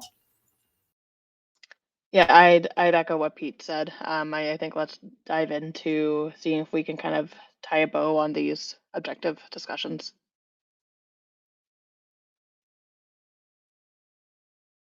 There were a number of things that I heard today. One option, of course, the status quo. There's the option of changing the B36 to a B40. There's the option of just rephrasing the whole objective to be relative to an absolute spawning biomass. There's the option of bringing in the concept of a minimum yield that you want to avoid, with some tolerance that would probably have a similar effect. And then getting rid of that objective altogether.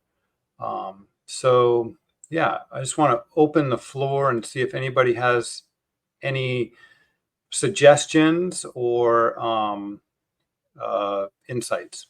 Go ahead, Jim. I don't think it's an insight. I just wanted maybe it's clarification. So if we switch from the relative spawning biomass metric to a number 2, an actual absolute spawning biomass, operationally, how would that work? I mean, we have the 30-20 control rule, and then we add another one where we start getting down there, and then okay, what happens? Is anything going to happen different than what we are if we're at the relative spawning biomass thing? I know that the thing is like it's a level, but is it? Will we start getting down there and we're still well above? Because the 30-20 is on the relative scale, right? So I'm just how do those things work? If you're two different metrics, right? So I guess that's been in the back of my mind, and I haven't been able to articulate it very well. So there's two concepts here. One is we could just simply bring this in as an objective and keep the management procedure operating as it is with an SPR and a 30-20 control rule, not add any sort of additional control rule. And that would, then we would look at something like this top row here, the probability that the spawning biomass is less than 2023, and would make our decisions there. And if we defined the threshold as you want that probability to be, you don't want to be below spawning biomass more than 25% of the time. And you don't, and you want that, so if you want to be above that 75% of the time, then you would look here and you'd go, SPR 43% does not support that anymore, and a 46% would, and actually like a 45 or something like that would meet that objective exactly. But it would cut out the 43 and the 40, which is exactly what a B40% did as well. And so it's just a different way of phrasing the objective, but the objective may have more meaning to a stakeholder, whereas dynamic relative spawning biomass, what does that mean? I know what my catch rates are. I know they correspond to the spawning biomass, for example. If it was that you really didn't want to get below there, then you could bring in a control rule that really dialed back fishing intensity. when the spawning biomass, absolute spawning biomass, got low. But we really haven't discussed that a whole lot, but that's certainly a possibility. So I think operationally, it would just be switching out for a new objective and then evaluating the results. And instead of this row here or this row here, we would replace it with this row. But we'd have to define the threshold, which would be spawning biomass 2023 in this example, and then a tolerance, say a 25% tolerance or something like that, which would put you right about in there.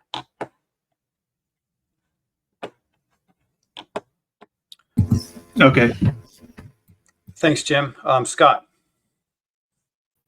Yeah, thank you. I'm just going to start talking out loud here, correct everything that I get wrong.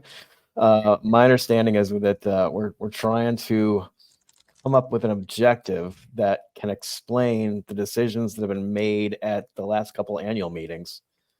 And I'm really struggling to come up with an objective that can actually clearly explain what happened and will can go that we can use into the future for future annual meetings that can for direction. I think that's what I'm really struggling with here is how to come up with an objective that explains what the commissioners have been doing.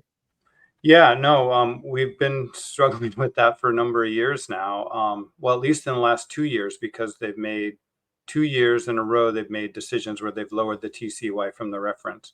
And there are a number of reasons why. I think the first year there was a lot of concern about the change to the assessment with the natural mortality. And so the commission was like, well, this is a bit of a big change. We're not sure. Let's act precautionary. Catch rates are low. Spawning biomass is continuing to decline, blah, blah. In the second year, consistent stock assessment, and it seemed like a lot more weight was on the spawning biomass is continuing to decline. Catch rates are low. FIS is at one of the lowest levels seen since 1993. And so to me, that started sending signals to my brain that said, well, it seems like they're concerned about where we're at right now. They don't like being where we're at, and they think we should act precautionary. And if they don't want to follow the reference SPR where we're at right now, and dynamic relative spawning biomass, the stock status has no indication to them, or it doesn't seem to be as important, then maybe the objective is related to an absolute spawning biomass, where they just don't want to get to low levels, or reduce the probability of getting to those low levels. So introducing this statistic, there's actually a change in that probability of getting to a spawning biomass lower than we've seen in 2023. And so that might be a useful objective to then make decisions based on that. So that sort of see the translation in my mind, at least. But the discussions at the MSAB have been very helpful in indicating, these are really short-term decisions. They may not be based on long-term concepts that we're interested in, and other things like that. And so that's where we're just trying to flush out, like, exactly how does the MSAB feel about where the MSE should move forward?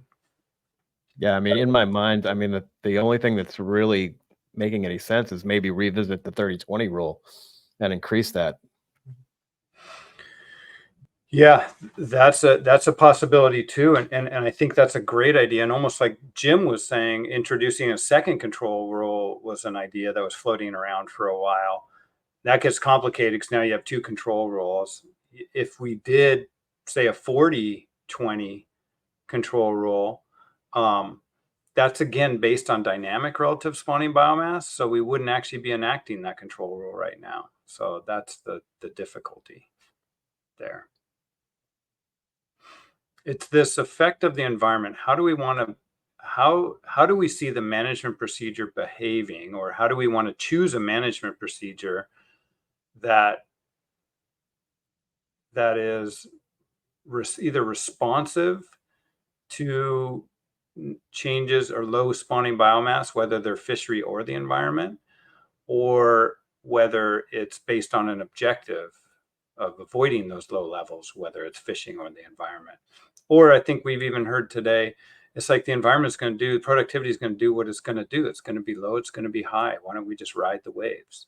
And that's where this evaluation is really looking at riding the waves the way we have been evaluating the MSE.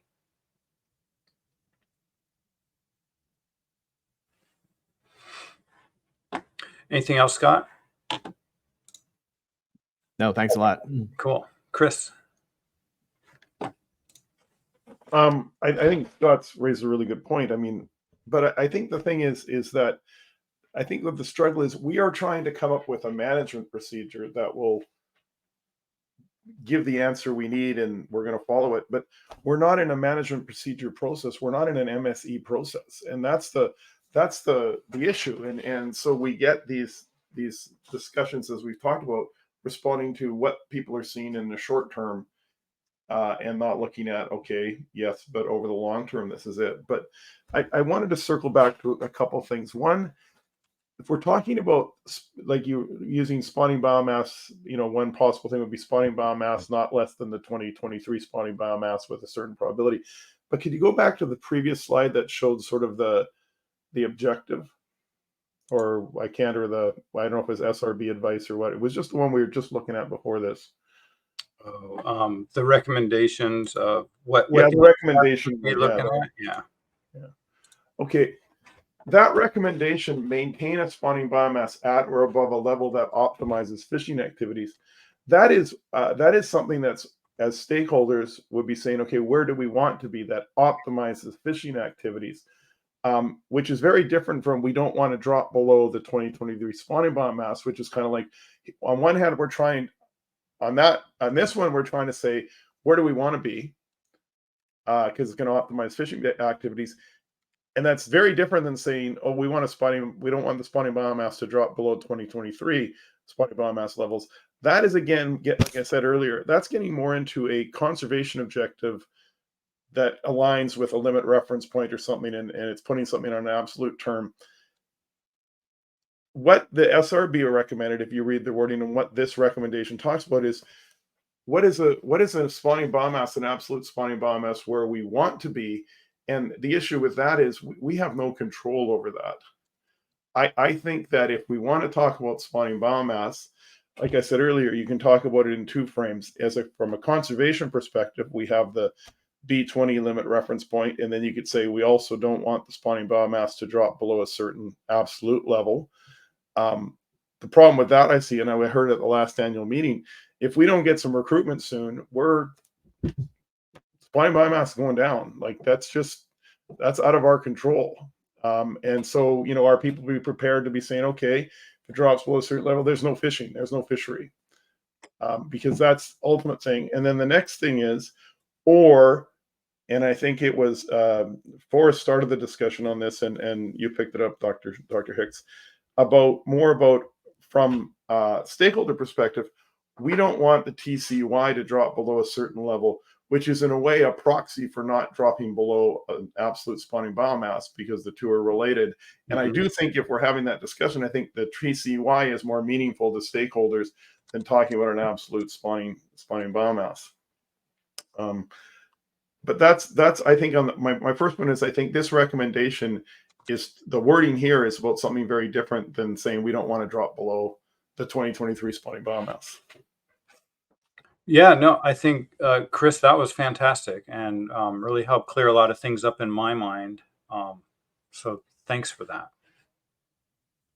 And I agree. I mean, a objective related to the TCY would be a proxy for absolute spawning biomass, and objective related to some sort of threshold TCY would sort of capture those SRB comments about optimizing yield, as well as trying to address what we've been observing in the recent years. I guess I guess it's a little bit confounded with the decision-making process and the TCY and the decision, but I think we could work around that. So yeah, nicely said. Forrest.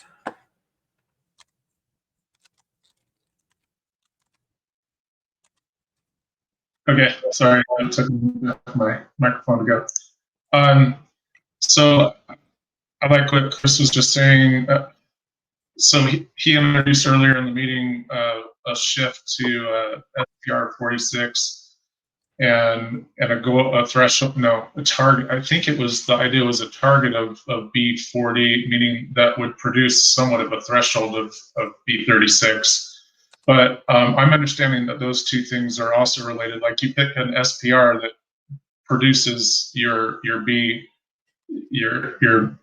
target of spawning biomass, relative spawning biomass. So I'm wondering if just a shift to this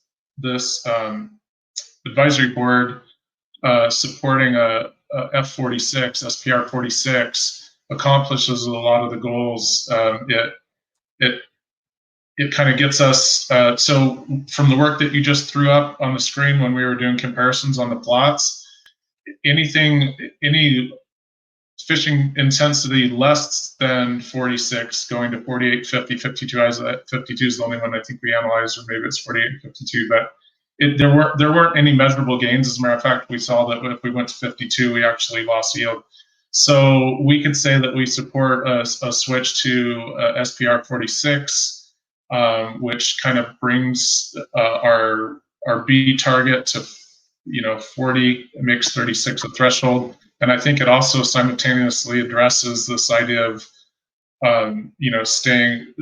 staying something above 2023 absolute spawning biomass, which, as we pointed out, now a lot of times we don't have a heck of a lot of control over anyway.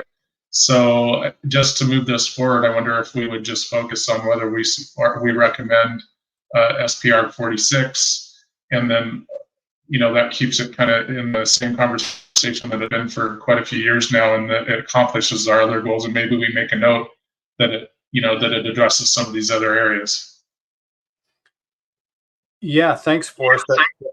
That's a really great idea, actually, is coming around it in a different way. And I think if the MSAB was to make that recommendation and then justify it with various objectives, it could show the commission what the priority objectives are for the MSAB and which ones are in addition to the priority objectives of the commission. And it might show them how you have been using more than 4 objectives to justify these decisions, which I think is very reasonable approach. And that might show the SRB too that you are using more objectives in these recommendations as well. So as a follow-up to that, would you say we recommend an SPR 46 because it's important to stakeholders to maintain some type of, or at least target some type of stable coast-wide TCY, which this SPR does, and then just start listing some of those concepts, those fishery objectives that are important to us, even though we're not actually putting them in the table? Yeah, I think in the report you could just list this SPR 46 with whatever assessment frequency, blah, blah, meets the objectives because 1, it maintains the spawning biomass above 36%, maintains it above B 40%, this is why that's important, maintains the spawning biomass above 2023 for this reason, listing out all those different things and maybe even highlighting which ones are priority objectives, which ones are additional objectives to the commission. And that might, it wouldn't put in a specific recommendation of what objectives the commission should prioritize, but it does indicate which objectives are a priority to the MSAB. So there might be a little bit lost in that if the commission is then to make a decision and try to justify that themselves. That's my only thought on that. Thanks for that, Forrest. I'm gonna let Chris talk real quick. Yeah, I guess a few things. I mean, I'm not sure exactly what we're proposing here with, like, if we're moving completely away from the 36, or if we're moving to 40 for the upper stock reference point or threshold. And if we're talking about moving to SPR 46, so just to refresh everyone's memory, at an SPR 43, over the long term, the biomass comes in around 38.8, I think it was. If you went to a 40, an SPR 46, it brings in around 41.5. So, like, in some ways, not a huge difference, but like I say, I like the 46 for some other reasons. But I guess the one thing I think we have to keep in mind is that we obviously want to keep the objectives simple and straightforward. So we don't want to be going too crazy on that of changes. But the other thing is, we have to make sure what we're saying here will tie into the harvest strategy policy, which we're going to talk about tomorrow or later today or something. And I guess the point I would make there is, and it's one I asked before, and I'm not sure I still understand the answer. We're trying to talk about a management procedure and fit it into a non-management procedure process in a way. And I wonder if you could put into the harvest strategy policy that, look, the fishing intensity, because it will be simulation tested, which is good, and whether we end up at SPR 43 or 46, that the fishing intensity can be again, no greater than SPR 43 or SPR 46, whichever our choice is. And that way we can be more conservative if it's decided that's needed for a short-term tactical decision. But we can't be more, it restricts the ability to be to be more aggressive, especially given currently where things stand. And sorry, I don't want to confuse things by bringing up the harvest strategy policy now, but it's just something that I've got in the back of my mind in terms of how does this all flow together. It's a really good point, Chris, and I agree that any sort of, well, I see the process as the MSAB can make a recommendation if they bring in other objectives into the process, and the commission was to adopt, say, a 46% SPR. The commission would probably have to justify it with those additional objectives as well. And so that would then maybe cause a little bit of confusion in the harvest strategy policy if those are not listed as objectives, but we could probably write in some secondary objectives or objectives under consideration or something like that. So that's one point. I really get that point. And thanks for bringing that up. The second point is devising a management procedure saying fishing intensity is no greater than, say, SPR 43% or something like that. My concern, I'd be curious to see how the commission would react to that, given the flexibility they want. That would actually pin them down to a maximum fishing intensity, meaning if the SPR 43 said the TCY is 39 million pounds, but they're like, you know what, I want to put it up at 40. They wouldn't be able to do that. Their hands would be tied in that sense. And I have a feeling the commission would not want to lose that flexibility of increasing above what the reference TCY is for whatever reason that might be. I don't know. Maybe if it's even the stock is at high levels and you want to fish it down for some reason. So that's my only concern with that one. Although that is, I think, basically how the U.S. operates, is overfishing is defined as going over the OFL. That's the upper limit, which is based on SPR. But just on that, then, how does that square with the way the harvest strategy policy would be written now, where the fishing intensity is SPR 43, F43? Like, how does that still not bind the commissioners? You know what I'm saying? To not do anything but that. Like, technically, are they not? It's the same issue. They're bound. You should only be doing the 43. Yeah, so that's a really good point. And that was the point that the commission was very concerned about with the harvest strategy policy. And they didn't want their hands to be tied in that sense. They wanted to take in these short-term tactical decision-making, at the annual meeting. And so the harvest strategy policy is basically worded in a way that it talks about the reference TCY from the management procedure is a management input to the decision-making process, and the commission may depart from that reference TCY. Now it's justified. So you'd see that, and it's like, well, the certification agency comes along and says, well, you're you can do whatever you want. What difference does this harbor strategy policy make? And it's like, well, the decision on this harbor strategy policy was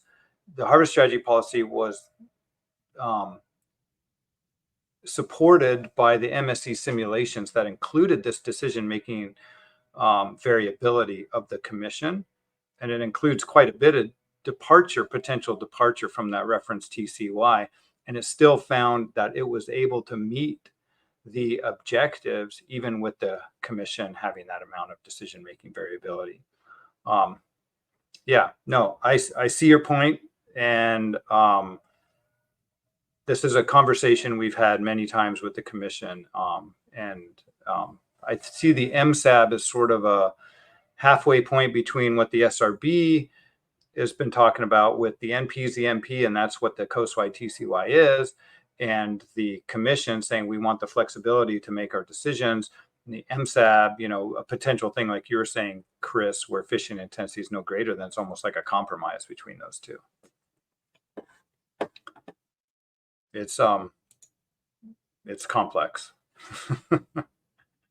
I see I got a bunch of hands still here, and Chris, you're in the line. So let's head to Forrest. Yeah. So I think that the simulations we looked at in the results, I'm not understanding, Chris, where you're headed with. We need flexibility to, you know, lighten our fishing intensity, because the results showed us that there wasn't really any gains out of that. And I think we need to get on record here that we support SPR 46 if that's where we land. State the reasons why, and also make very clear in the report that anything beyond that isn't the MSC results aren't showing that that's moving us in a positive direction for the trade-offs for loss and yield and stuff like that.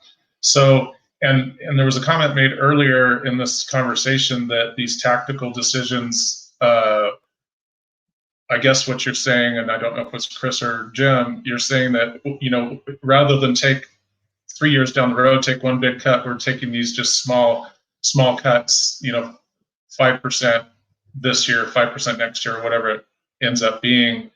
But I would like to find out if the MSC runs, or if we've done anything like this, or if we can request it, show that these tactical decisions produce any benefit to the fleet in terms of our objectives, because I'm still convinced that they don't. It's almost like a token, like, oh, we're concerned about our commercial weight per unit of effort, so we're going to back off to show the fleet that we care. But we have the ramp, we have an SPR objective that we kind of want to let roll. It's like, in the one sense, we're saying, you know, we want to make this empirical. We want to make the coastwide TCY sort of automatic output, and then on the other hand, we're reserving all this ability to make all these tactical decisions and everything else. And so it seems like there's this conflict going on in this discussion. So I'm just getting more confused the further we go at this point.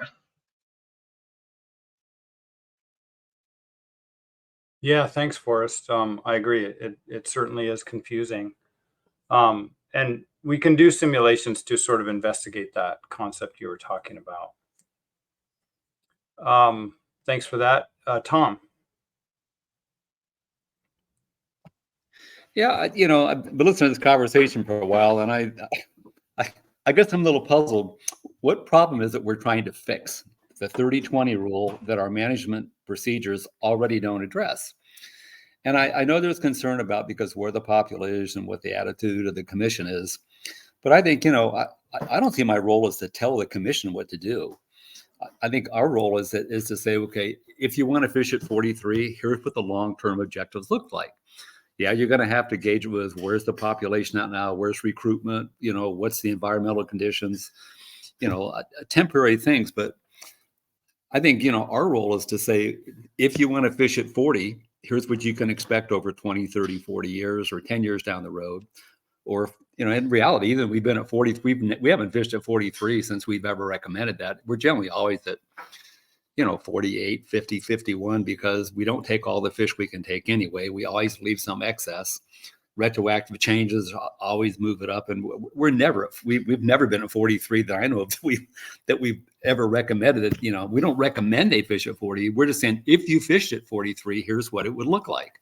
And I think that's our role, is just to give them information and options to back up whatever they want to do. And, they can rationalize where they think we should be for the next year based on conditions. But it concerns me when I see us move into 34 and now 36. Now we talk about going to B40.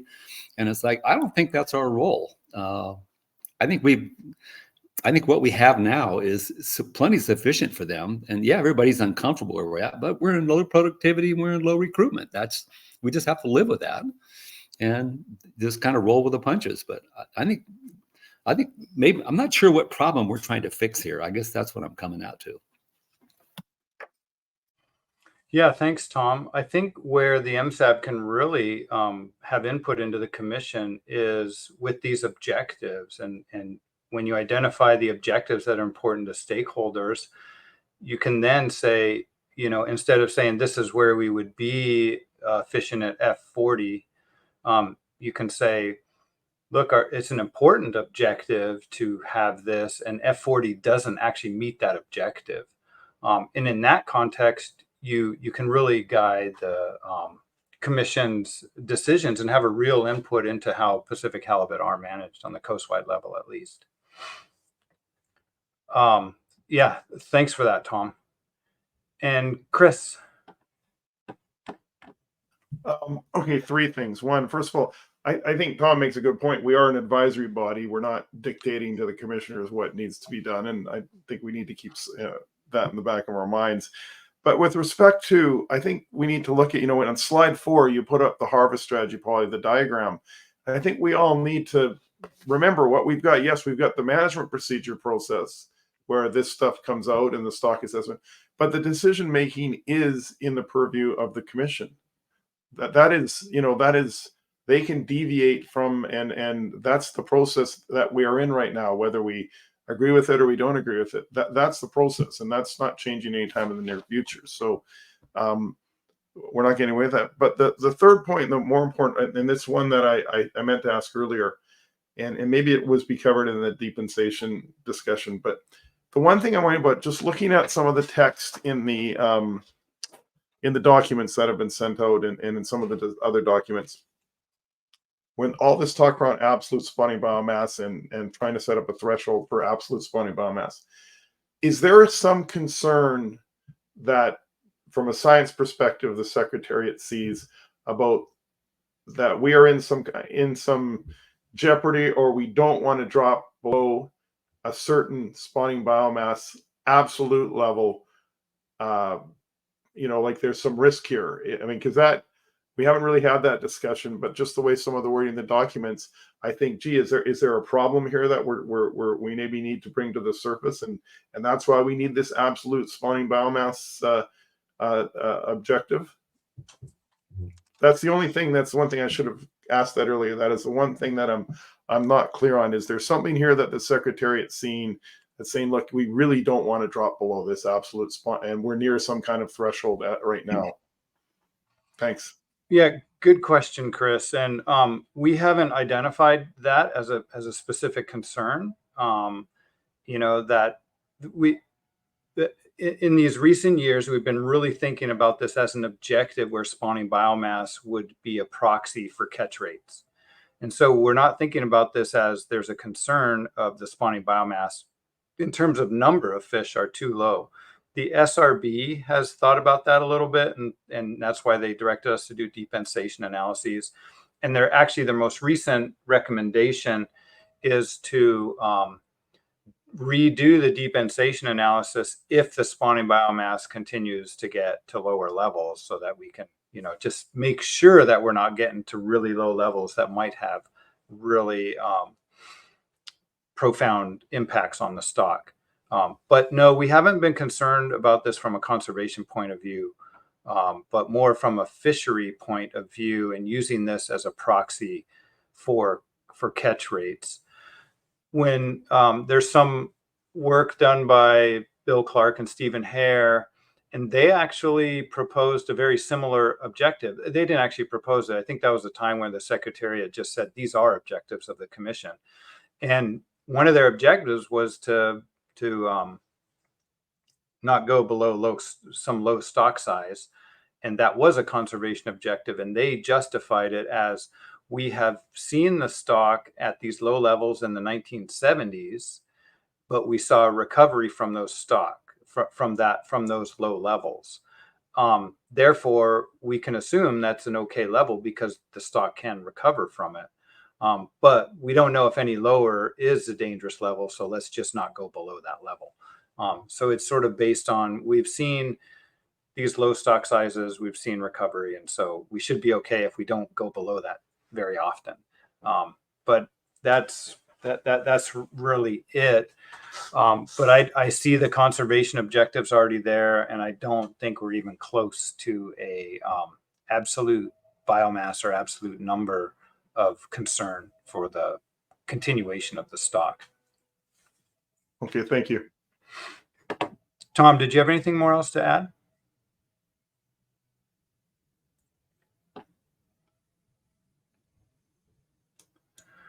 I note that Gwen put in the comment here, something like, if the relative spawning biomass is below X, the fishing intensity shall be no higher than Y%. If it's above X, the fishing intensity can be more flexible. That's a really good step forward. That's more of in the management procedure realm, though, where it'd be more like a control rule, and not an objective, since we're controlling the fishing intensity. But there are ways to word these. I think Sablefish does it. If the spawning biomass is below some level, I think Sablefish says if it's below BMSY or below 0.8 BMSY, then you want the probability to recover to BMSY to be some percentage. But if it's above 0.8 BMSY, you want the target to be 0.8 BMSY or something weird like that. That one in my mind gets pretty complicated, but it is a way to get at, when the biomass is low, you want it to recover to a higher level or increase faster. But when it's high, you have less care about how fast it's changing. To put it in a succinct way at the end of the day. I'm wondering if the best way to move forward is to continue on with some draft writing and be able to get some paragraphs in the report. And you know, we don't have to get the final paragraph or final recommendations together tonight, but it might help sort of form the ideas that have come together through some report writing. And then tomorrow morning, I think we have an hour scheduled for discussion on the draft report,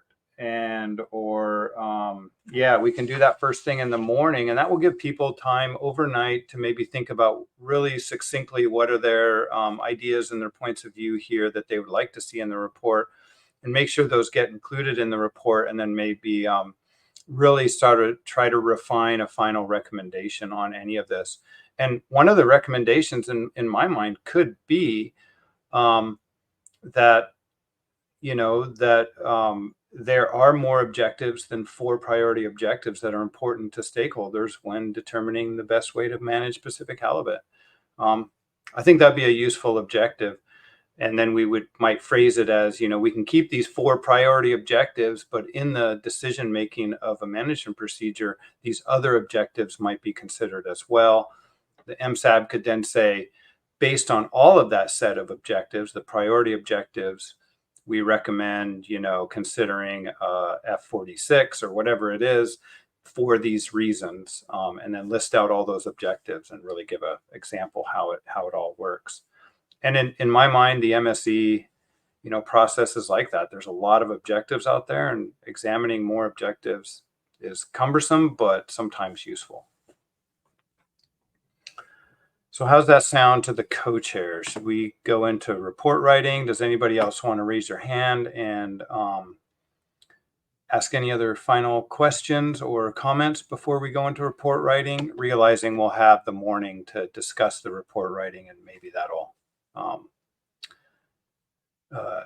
put us in more of a streamlined thought process. Yeah, go ahead, Michael.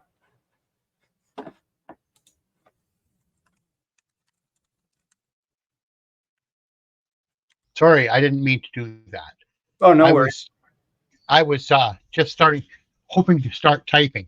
Okay. And I really like the idea of the when things get to a minimum level, then this is where we have to be. And Okay. above I really like that idea. Thank you. All right. Thanks, Michael. And yeah, good to test out the hand and make sure it's working for everybody too. All right. So in terms of, does anybody need like a little 5-minute break before we jump into the report writing here? And also, report writing is a voluntary process. If you don't want to sit here and watch me type on the screen, which I know is everybody's favorite pastime, you don't have to stay for this. What will happen is after we get these draft paragraphs sort of drafted into the report, I'll just make sure the report's clean as a draft or version 3 or 4, whatever it'll be. And then we'll email it out to all MSAB members later tonight so they can have a look at it, and then we'll all be ready to discuss it in the morning. So you're welcome to stay on, you're welcome to listen, you're welcome to participate, or we won't take any offense if you say, you know, the sun is actually shining for the next 20 minutes, so I'm going to go try to capture some of that. Not a problem. But I think what we'll do, if the co-chairs are okay, I'll just share my screen, which has some draft paragraphs in it that I've been sort of thinking about and taking notes on, noting that these paragraphs will have to be edited, and that's the purpose of this drafting session. Just going to check something real quick and make sure that cool. Yeah, so I think, you know, yeah, I get you, Angus, no problem. Okay, so yeah, no problem, Jim.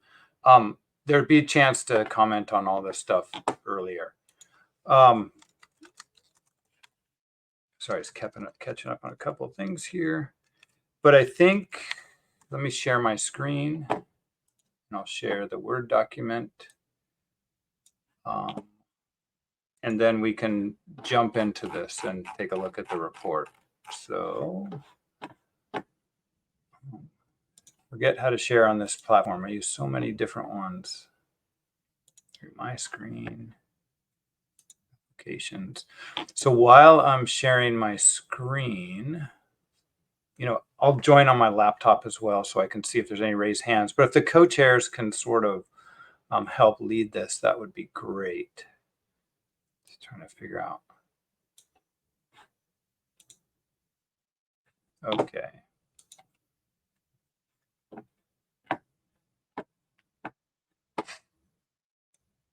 All right. Can you see the Word document?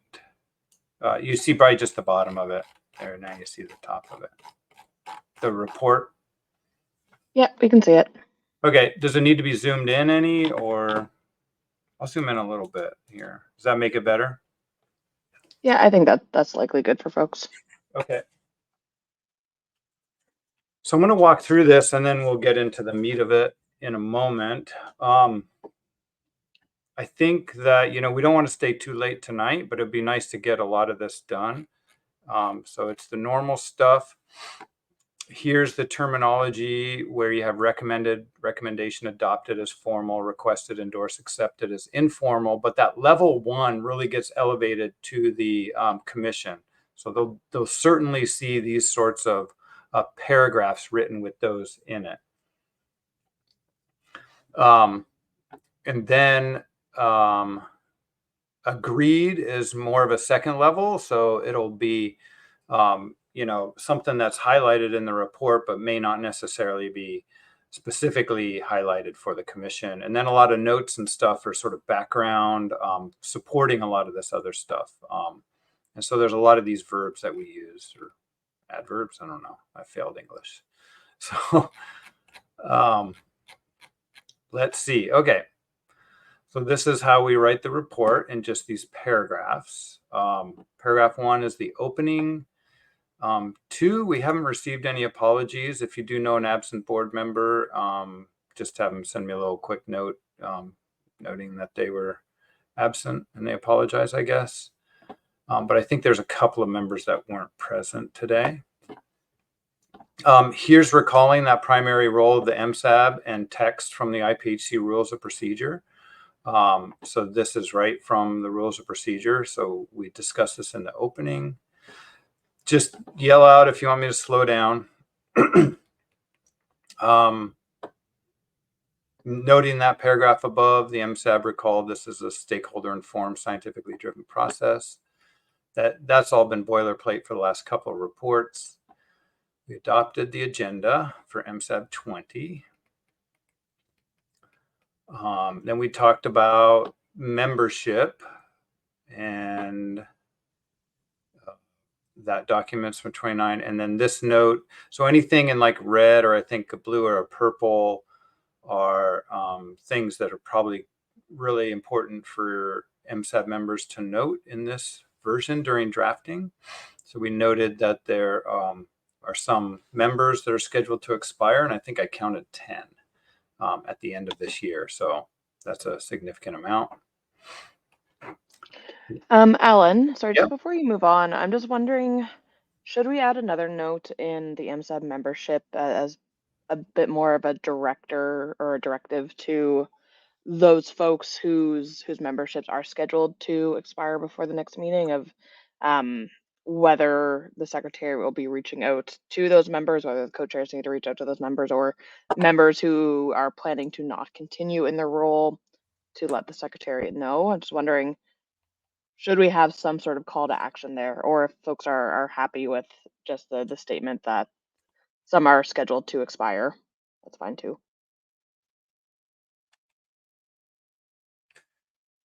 Yeah, I think that, let me put that as a comment. If people want something in there, yeah. But what I'll do is I'll put in a comment and I'll just verify with Dave what the process Mhm. is, because I think the process is if you don't speak up, you are renewed or Okay, sounds considered good. for renewal by the commission. Okay. Yeah.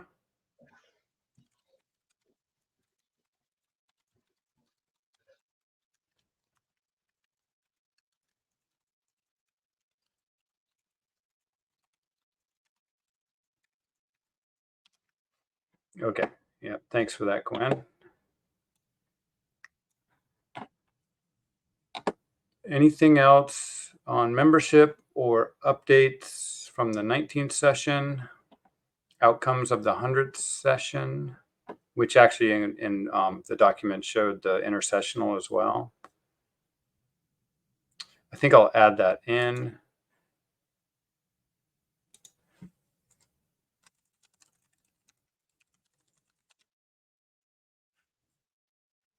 And I'll just highlight that because I'll word it properly later. Don't want to take up your time now. That blue.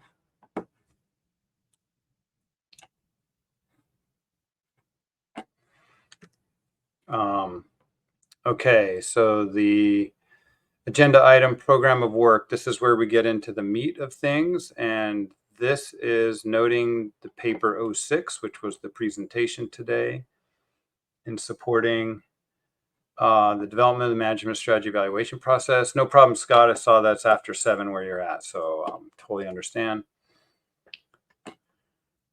And so that's the typical paragraph we do at the start of an agenda item. And then here are some paragraphs related to MSE objectives and associated performance metrics that I thought were important to the MSAB. And we can modify these, add to these as you wish. And let me do one thing here. So there's a number of different paragraphs. There was a lot going on today. and there's a lot in here. And I grabbed a few things from the ad hoc meeting as well, just to make sure those got transferred if the MSAB felt important. So maybe the best way is to jump in. But if you have something you're like, this is a really important point that I heard during the meeting that I think should go in the report, we can add that or see if it's in here already. The first thing is noting that the objective optimized yield encompasses the amount of yield as well as annual variability in yield. And this came right from the ad hoc meeting. And so this will be the official report of the MSAB. So I just want to make sure we capture some of those important points from the ad hoc meeting. I think a few people probably have to leave within an hour, and probably good to try to tie this up by 5:15. So I'm going to walk through these things, but just jump in at any time because I can't see if anybody's raising their hand. So this paragraph 15 here is a paragraph that I guess you might say I proposed to the MSAB, and that's categorizing that general objective optimized yield to have both yield and variability in yield within it. So I wonder if there's any objection to that. Sorry, when we say it's going to be under a general objective optimized yield, what do we mean by that? So there's, this might be, well, no, I think it's okay. Being a request to the Secretariat, really. This was that where the table had general objectives and then a measurable objective, that we combine the measurable objectives of yield, of optimized, what was optimized yield, and then variability in yield into one general objective. And so we'd only have 3 general objectives, and those are maintain spawning biomass, keep the spawning biomass above some level that optimizes fishing, and then optimize yield, being a trade-off between yield and variability in yield. So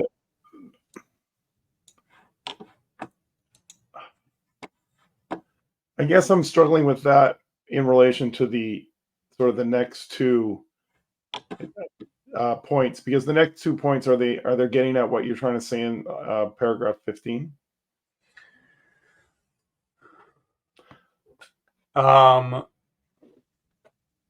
A little bit different. I think 15 is not even necessary for that if it's causing too much confusion. Yeah, I think 15's confusing me. Okay. Yeah, we don't need to do that. I can, yeah, it's just the way that I make the table, basically. We've had discussions about general objectives and actually, yeah, maybe we remove 15 and let me see if it does it. Yeah, so it'll show it like that. It'll still be there for right now during our discussion, but if it avoids confusion, that would be best. So, okay, so we can remove that. And now what 15 reads is, this is a potential recommendation from the MSAB. This is, again, something I was thinking, that the yield and variability in yields be given equal priority to allow for the consideration of trade-offs between the 2 objectives. I heard today some comments about, yield was the priority over actual, or variability in yield was once a priority, and it seemed to be a priority in the past. So just wondering what the MSAB thinks of that one. And this is kind of related to what you have on slide 13, right? Of the presentation. Let me just verify.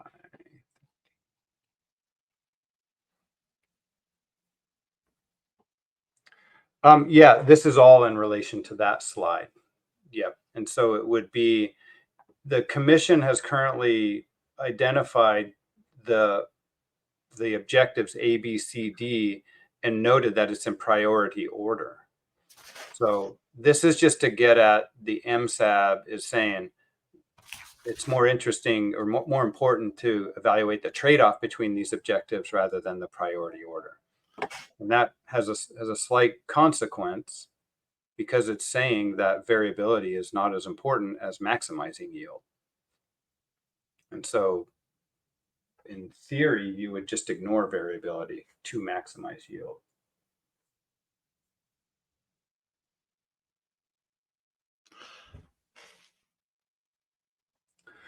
So this is a pretty important paragraph being a potential recommendation. I think it's something the MSAB should think about. Equal priority, Alan, or maybe equal consideration. I know why the word priority is there. Yeah. You know, because of the ordering, but and I'm not hard over on that word consideration. I was trying to think. I was trying to wordsmith it a little bit more precisely for what we're trying to get at. Yeah, it's getting closer to it. Yeah.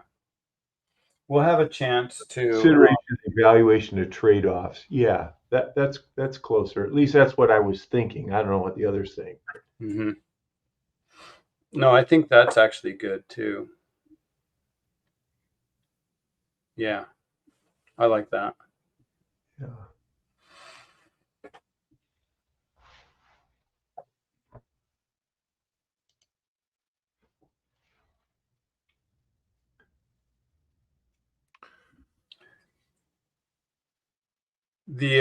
It might be useful to also take a look at 16, which is another potential recommendation. And this was a suggestion I had. I didn't hear a lot about this today, but you know, trying to get at the SRB's comment, this was something that I thought instead of optimize average coastwide TCY and limit annual changes in the coastwide TCY, which are those vague non-quantitative objectives, could potentially be changed to maximize the coastwide TCY subject to minimizing the annual changes in the coastwide TCY and minimize the annual changes in the coastwide TCY subject to maximizing the coastwide TCY, which are saying the exact same thing, actually. And so that gets at considering the trade-offs in the evaluation of those.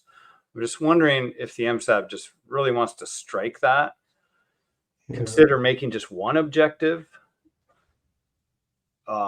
which might be nice to reduce the number of objectives. And it really puts it in, if we just kept, say, that portion of it,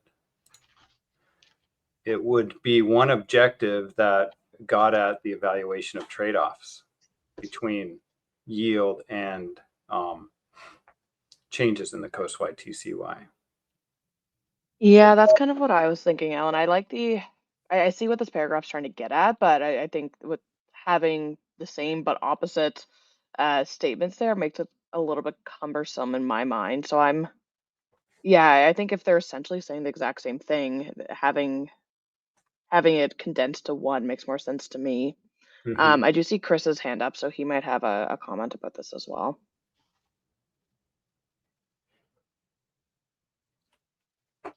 Yeah. Go ahead. I guess if we're saying, excuse me, if we're saying yield and variability and yield objectives have equal weight, do we need to have could we just not say maximize the coastwide TCY and minimize the annual, like just keep them separate and distinct as they are under 2.2. And then when we're looking at evaluating things, you look at the performance metrics, the median TCY. Do we need to say that subject to minimizing the annual changes, or can we just say limit the to maximize the coastwide TCY period, minimize the annual changes in minimize the annual changes in the coastwide TCY? Yeah, we could definitely say that the risk we run there, and I mean that would definitely be getting to the SRB's recommendation of quantifying these objectives. And what does optimize mean? Their question was, does it mean maximize? And it's like, well, I'm not sure. So if it is changed to maximize average coastwide TCY, then I think so. The risk there is not putting these together is if they're prioritized, which the commission already has done. If you prioritize them and you get to maximize coastwide yield, then you find the maximum and then you go, okay, now I'm going to minimize the annual changes subject to that maximum. Well, I'm left with one MP because really one is going to have a maximum average coastwide TCY. Putting them into a single objective does potentially really highlight that there's the trade-off in here. Yeah, I've got to think about this some more, but I guess what I'm wondering is I like the idea of keeping them distinct. I take your point though about if they're prioritized one on top of the other, then a de facto decision has been made. But I guess I'm wondering if we change that paragraph to say something like, just put a caveat in there about provided these two objectives are given equal consideration or equal weighting or equal weight, equal, I don't know what the word is yet either. Equal priority in that, then change this to this and that to that. I do take your point though. If the priority remains, then one will swamp the other. Technically, it'll be more weight would be given to the priority. So we have to consider that. Anyway, I need to think about this wording some more. Thanks. Okay. Yeah, not a problem. And I think that's why it's good to go through this. And like I said, there's a number of things we should go through and maybe the recommendations, we sort of get them in a place where, you know, we can still wordsmith them, but we have a indication of what the recommendation might be. So it sounds like though that one is still to be wordsmithed and still to be considered. But wow, what's happening here? But let's take a look at 17. And now this is the concept of maintaining the TCY above some level, at least some percentage of the time. This is something that was discussed quite a bit today. And this sort of does relate to 16 as well, you know, if we brought that in, and it also relates to the B36% objective. So are there any concerns with, you know, trying to fill in these X values and keeping a recommendation like this, noting that adding this would be adding a new objective? Yeah, go ahead, Chris. I don't know if we came to that conclusion in the discussion. I don't think I don't know if we arrived at that conclusion. I think we've, at least in my mind, if we were going to do anything on TCY, I would be more on the unviable level. So I think that needs more discussion. I don't know if, at least from my perspective, I'm at the point of recommending anything there. Is there anybody that would like to see a paragraph like this in the draft? This doesn't mean that it's completely omitted or completely in. We still have the discussion in the morning and everything else. But I would agree. I don't think we've come to a final on anything today, especially with related to objectives. So I'm just trying to throw these out there and get the MSAB really thinking about what they want in this report in terms of recommendations. Yeah, I agree with Chris that at this point, all we could say is we discussed setting a new objective to maintain the TCY above. But at this point, there's no recommendation, but we could bring it back up. I had one side conversation with somebody else on the meeting that also, I think our fleets relate to TCYs and not so much to SPRs and stuff like that. And so I think stakeholders are going to be thinking in terms of the pounds that we try to, you know, whatever target pounds or something like that, TCY target pounds, rather than the way we tend to talk about it. But nothing definitive came out today that I remember. Yeah, no, thanks, Forrest. And what if we phrase this as noted that adding a new objective to maintain the TCY above some level, at least some percentage of the time, may be useful, may be useful, and just leave it at that for now? Or I don't want to lose this point necessarily, but if people think it's important, we could always, it doesn't need to be a recommendation. It could just be something in the report, either noted or accepted or agreed. I would suggest leaving it as noted, because Okay. I didn't hear a recommendation either. Mhm. No, we noted that it was discussed and may warrant further discussion or something like that. And I would just change it to, I would say noted a new objective to maintain. I wouldn't say add, I'd just say a new objective. And I think I'm wondering when we're making these notes, like this is obviously an important point as you talk about Dr. Hicks, that we need to discuss further tomorrow. When you're putting out the minutes, could you highlight this in yellow, or highlight in yellow the homework for us, maybe to think about overnight, or when we get this to so everyone's sort of thinking, okay, yeah, geez, I better pay attention to that because we're going to discuss that tomorrow. Maybe just something like that, where we highlight in yellow the things that are, hey, this was, we need further discussion on this tomorrow. Okay. How about if I put in a comment? Would that be okay, or will people miss comments? Or should I think they highlight might a miss certain it. color? Yeah, I think we Okay, can I'll highlight. green too. We use yellow and blue in the document for specific things. Oh, okay. Well, then some other color, yeah. Okay, so I'm going to highlight. Yeah, I mean, this is why, I think we're finding out this is actually a really important meeting, because there's a lot that could come out of this. And what color? I use pink. I'll just highlight the beginning in pink, so anything in pink is something that's really important to think about. Really important. Every paragraph's important, but these are really important. For 17, I'm thinking that it might be useful to add the rationale in terms of why it's useful, just so when we come back to it X months from now. And that's what I'm wondering. Wonder if there's any suggestions why it's useful. I do agree with you, Anne Marie.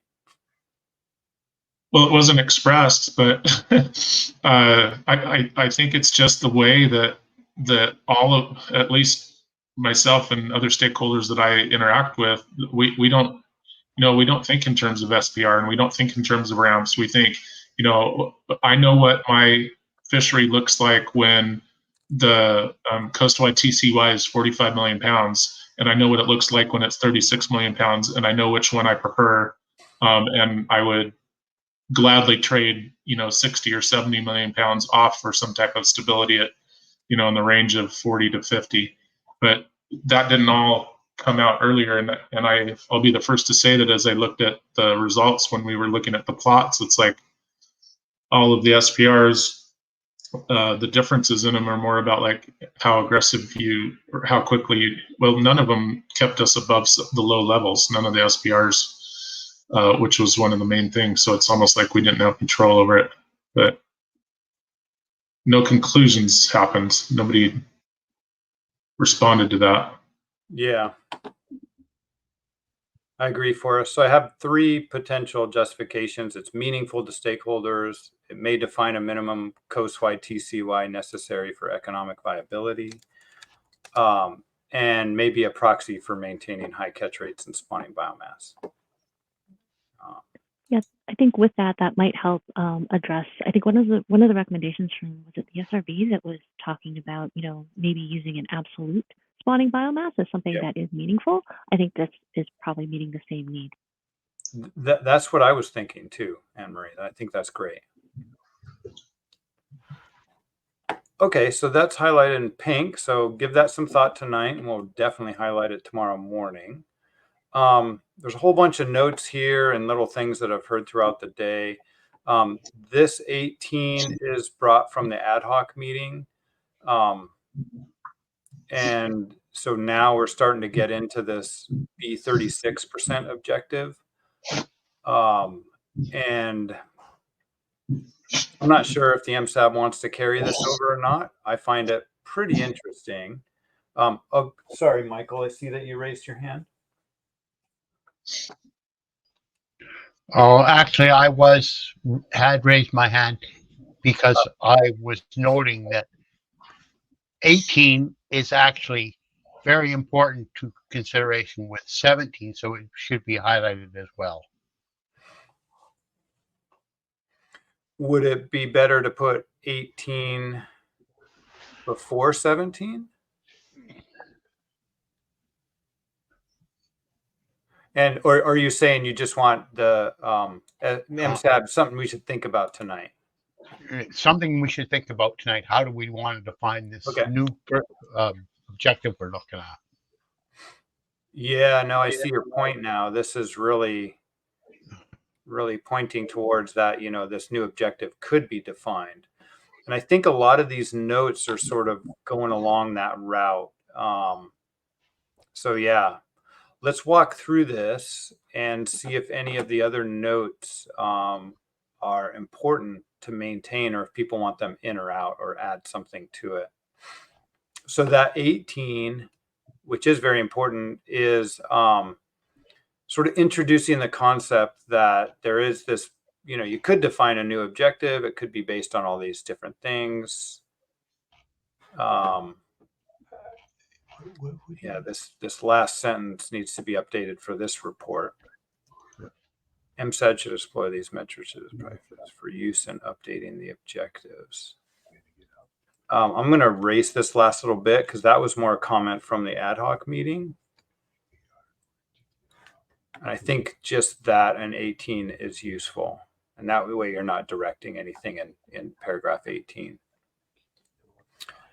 So 19 is justifying the RSB 36% objective because it's separating fishing effects from environmental effects.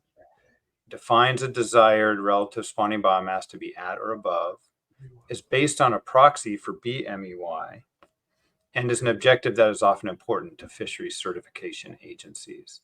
So these were some of the things that I heard today about the importance of keeping that relative spawning biomass objective as a commission objective.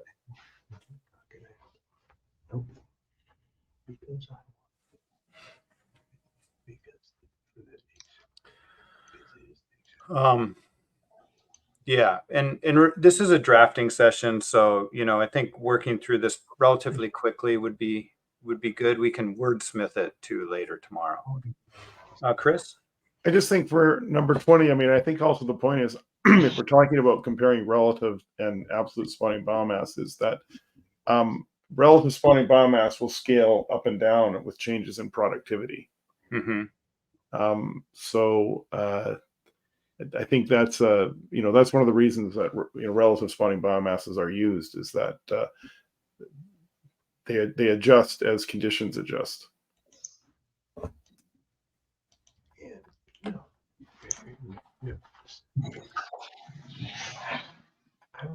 I mean, it's just, you know, my only thing is with 20, it sounds like we're saying the way the 20 is read is that paragraph 20, that the relative spawning biomass is different from absolute spawning biomass because a high relative spawning biomass may still occur at low spawning biomass due to unfavorable productivity.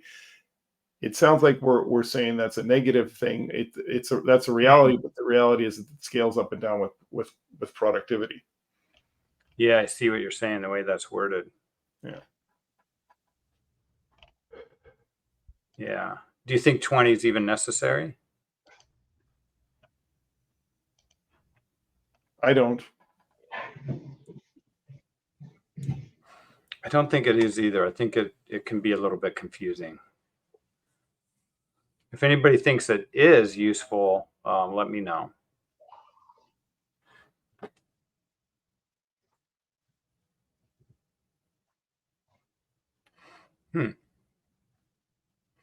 So paragraph 20 is something I heard today too. I'm not sure if this is exactly where it belongs. And that's the commission has the flexibility to depart from the reference management procedure and has justified recent decisions based on short-term trends in the spawning biomass. This is something I've heard multiple times today. I'm just wondering where this paragraph might belong. Maybe it belongs. I think it.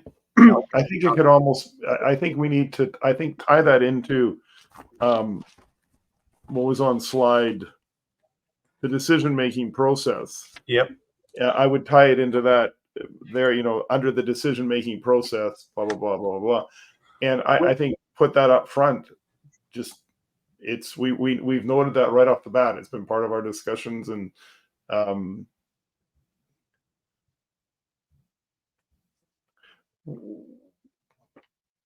Yeah, I see why I wrote this paragraph here now, because it is part of the discussion of this objective. What is the reason of this objective, right? Why are we even consider changing this objective? And that's because of the recent decisions. But from what I've heard is that it's based on short-term trends in spawning biomass, which is different than the objectives of the MSE.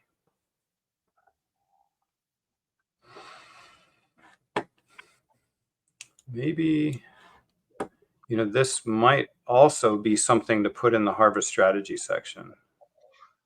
Yeah, because it is the harvest strategy policy. What if I just put it down here in our parking lot for right now? Just throw it in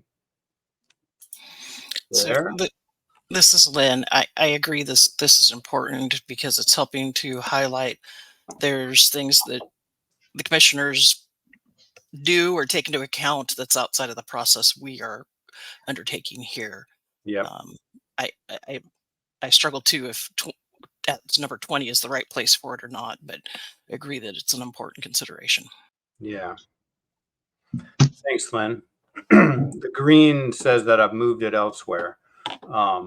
And so I've moved it down in the harvest strategy policy. We can move it back if we want, or put it somewhere else, but I think we don't want to lose that concept. So, okay, what is now number 20 is from the ad hoc report. I didn't hear a lot of support for this statement today on the MSAB.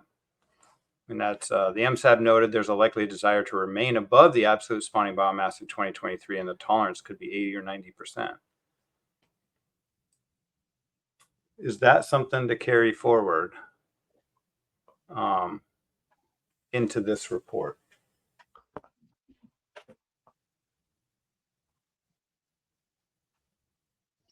I think we had a lot of conversation saying that it's a proxy for, you know, for a desired WPUE or CPUE, but I don't remember any dialogue about this body supporting moving it forward. Yeah, I would agree with you, Forrest. Is anybody opposed to me deleting this statement? I'm not opposed. Me neither. Just a point of clarification, and if you said it earlier, I apologize. Notes or information from that work group, are they going to be captured somewhere other than where they get incorporated here? No, this is the only place to really capture them. This is the commission is not really going to be aware of that ad hoc meeting report. It's an info document. It's in our record, but it's not really elevated beyond that. Okay, thank you. That helps in how to think about things. Yep, yeah, for sure. So this is a statement from that report, which means it'll be lost to the commission. That was made at the ad hoc meeting, and then the MSAB can then choose to carry those statements forward to the commission. But otherwise, they're going to be hidden in our record. If there was a desire to sort of flag that this was discussed at the ad hoc meeting, wondering whether it would be useful, it could be combined with the previous note about the TCUI, and sort of say, while the ad hoc MSAB noted blah, blah, blah, absolute spawning biomass, discussion at MSAB, focused more on TCY as a more tangible metric to use. But will that just confuse the discussion? Also could confuse the discussion.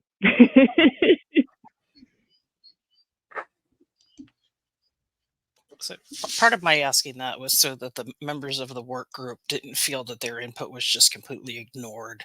Yeah, I know in other venues I'm involved in, we put the blank whatever team body notes that we received this report expressing this. However, we don't have any recommendations in that regard. So thank you for helping me walk through that piece.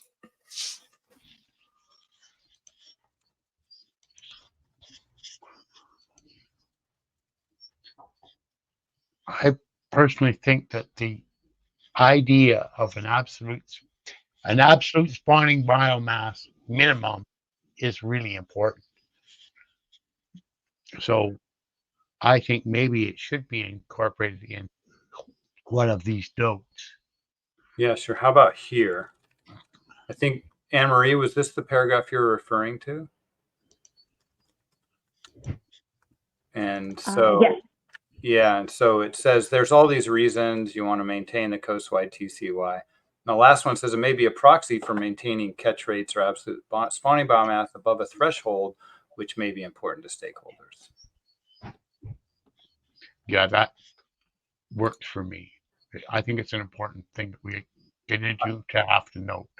I do too. I really don't want to lose that statement. I felt like that was a really good one from the, I felt like this was my favorite statement from the ad hoc meeting because it was actually defining a very specific measurable objective. But that seems to be gone, which is fine. Those are hard to do. Okay, so we got that up there. We've deleted that. Okay, so this is a statement actually, this is where I think Gwen was getting at in the comments, one of the later comments today. Objectives such as avoiding low stock sizes or low catch rates may be met by adding an element to the MP, such as reducing fishing intensity when the spawning biomass is low. We could just say low or below a threshold.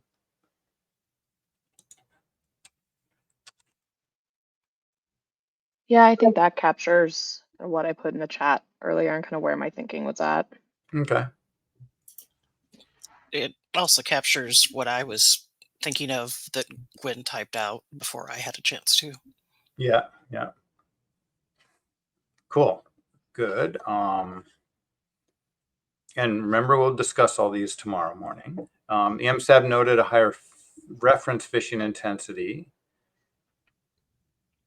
A higher fishing intensity than has been used in the last decade would be necessary to achieve the target spawning biomass of B36%, to achieve a target spawning biomass, not the. Fair enough. Is that important for the MSAB to include? Yeah, I would just say a spawning biomass of, because we don't necessarily have a target yet. We're on the threshold page. Good point. Good point.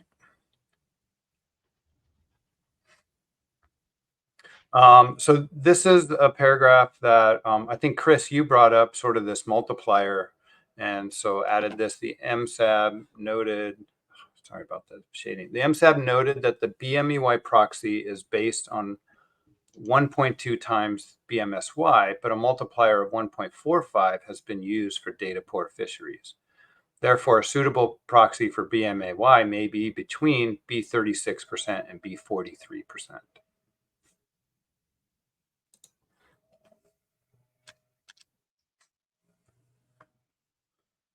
Does that capture what you were thinking, Chris, first of all? And then second, is anybody opposed to keeping this in there?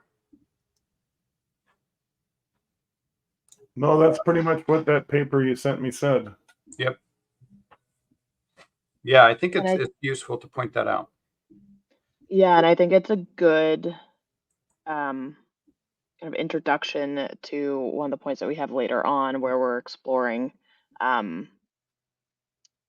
potential changes to the B36.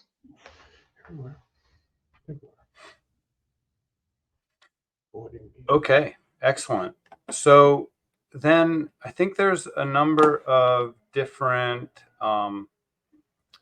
recommendations that are coming out of this. Two that I captured in here, and so 23 and 24, I wouldn't keep them both in necessarily. But one thing I heard was updating this objective B to maintain the long-term coastwide female spiny stock biomass at or above a biomass reference point, B36, at least 50% or more of the time, and just updating it with a new biomass reference point equal to B40%. Which could be a proxy for, which is also a defendable proxy for BMEY or something like that we could add on. And then the second potential is to really just replace this objective with maintaining the long-term coastwide female spawning biomass at or above a reference, or so replacing it with maintain the long-term coastwide something TCY or spawning biomass at or above a biomass at or above a reference point at least some percentage of the time. So really just redefining the whole objective. Any thoughts? I just Well, I don't. Go ahead. Go ahead, Chris. Oh, I was going to say, I was waiting to hear some conclusion on this during the meeting, and I'm saying the same thing every time, but we never supported this. Like, I was waiting for us to, wrap our, decide, okay, we're going to switch to SPR 46 as a recommendation and B40 as a minimum spawning biomass threshold target, whatever, but we didn't get there. So maybe add a comment or something of TBD, depending on kind of where the discussion lands tomorrow. I agree with Forrest. I think we had the discussion. I think we haven't made an agreed on it yet, and I do think we want to think it through carefully. For example, if you left it at for example, say we decided hypothetically we wanted to go to SPR 46. But we left the target or the upper stock reference, whatever we want to call it, the threshold at B36, we would just meet that with a higher probability. Exactly. So I think Forrest, I agree with him. I think there needs to be a little more discussion on this, because what I think we want to avoid is a situation where we develop an objective that now is very hard to meet. So we've looked through a few simulations. But I think let's think it through a bit more and talk about it a bit more. Okay.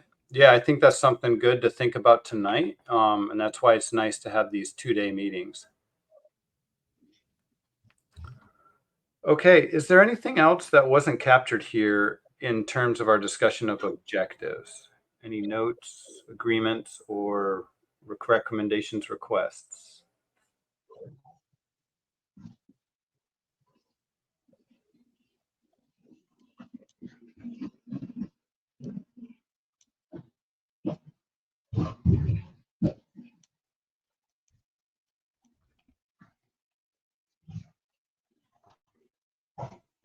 All right. Again, we'll have time to discuss this in the morning. I think the most the optimal, if we want to optimize the report writing, is to come forward with a paragraph sort of pre-written, if you'd like to see one go in. Was there a comment?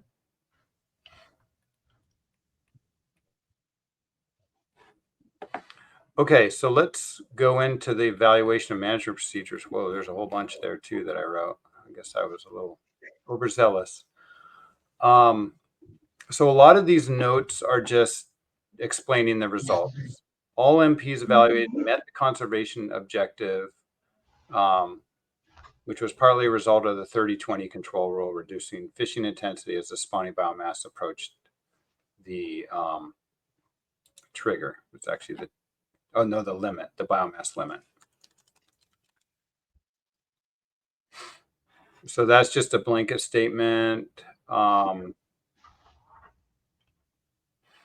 MSAB noted that all MPs evaluated met the threshold biomass objective, that's the B36%, to maintain the female swine biomass, but B36%, and that if fishing intensity less than F SPR equals 40% would be required to not this. Right? It's actually a fishing intensity higher. See, even I mess it up.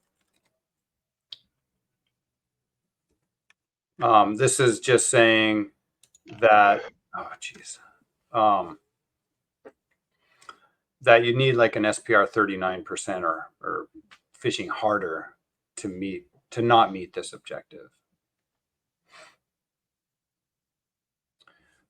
28's the statement that Gwen put in the chat. The TCY was reduced by approximately 1.3 million pounds with every 1% increase in SPR. And if you feel like that doesn't need to be said, we can remove this as well. I just put in some interesting points here. High average annual variability in the TCY is mostly due to 3 types of uncertainty: assessment, observation, including FIS, and decision making. And the MSAB noted that the AAV was least near SPR values of 46%, and that the increase in AAV at lower and higher SPR values may be an interaction with decision-making variability. That is a confusing statement to me. Could we change it to furthest from or something other than least near? I wonder if when we were looking at those trade-off plots, we really found that the AAV declined, and then at SPRs higher than 46%, the AAV sort of remained very consistent. So what if it said the MSAB noted the AAV increased at a higher rate at SPR values above, or SPR values less than 46%, fishing intensity is higher, and just left it at that. I think. Let me write it Maybe out. if see it written out, I think would help. Yeah.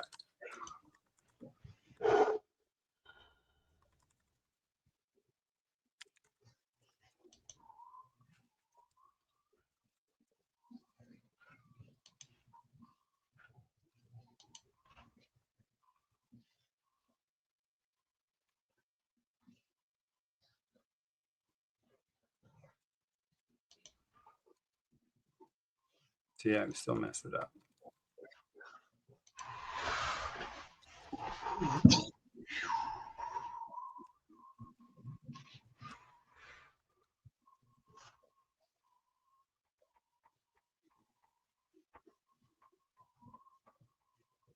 Yeah, that makes more sense to me than the previous wording. Yeah, I agree.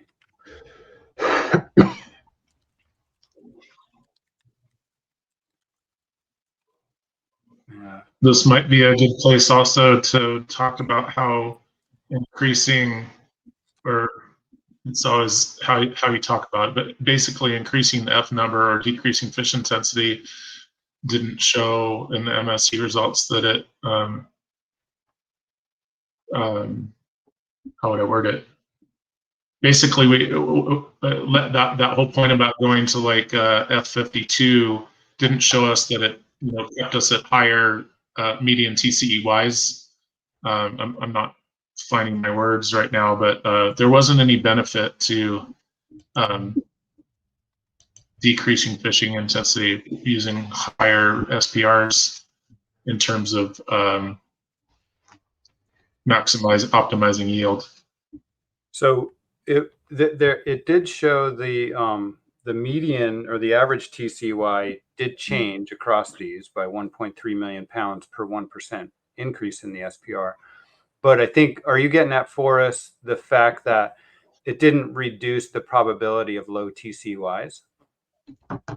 Yes, that's lower what I'm getting at. Intensities increased the probability of low TCEY, coastwide TCEYs.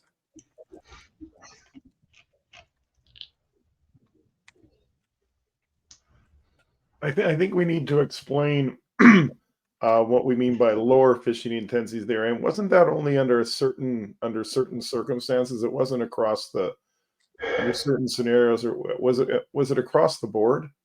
Yeah, it was when we were looking at the range of TCEYs, and then I put up the probabilities below 34 for a little bit there, and it showed that it's slightly increased, but the range, I guess it's really the range. I should really look into this. The lower range of potential TCEYs increased or got lower as you lowered the fishing intensity or higher SPR value. So like 46, 48, 49, and 52, it kept sort of, I'm just going to paste the figure right in here. I'll show you real quick. Alan, was that over the short term? Because I'm thinking that over the longer term, as you have lower fishing intensities, the standing biomass would increase, and then your TCEY should increase as the biomass increases. But that's like longer term.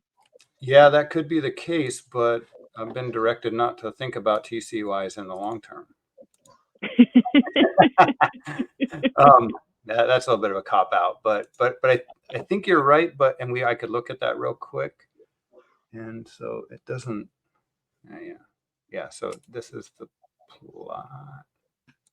Well, the plot showed that it basically showed that if you go to higher SPR values, you don't get any gains on the top end, but you're not eliminating, going low, like all of the 5th percentile and the 25th percentile on all of those SPRs that were listed up there were almost in line with each other. There just wasn't, there wasn't a large difference in terms of, there it is. Yeah, so you can see the median declines, the lower range declines, and the upper range really declines.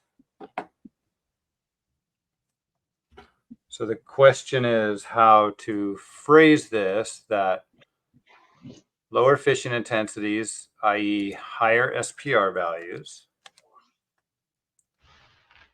We're not looking at the probability. We reduced the median coastwide TCEY.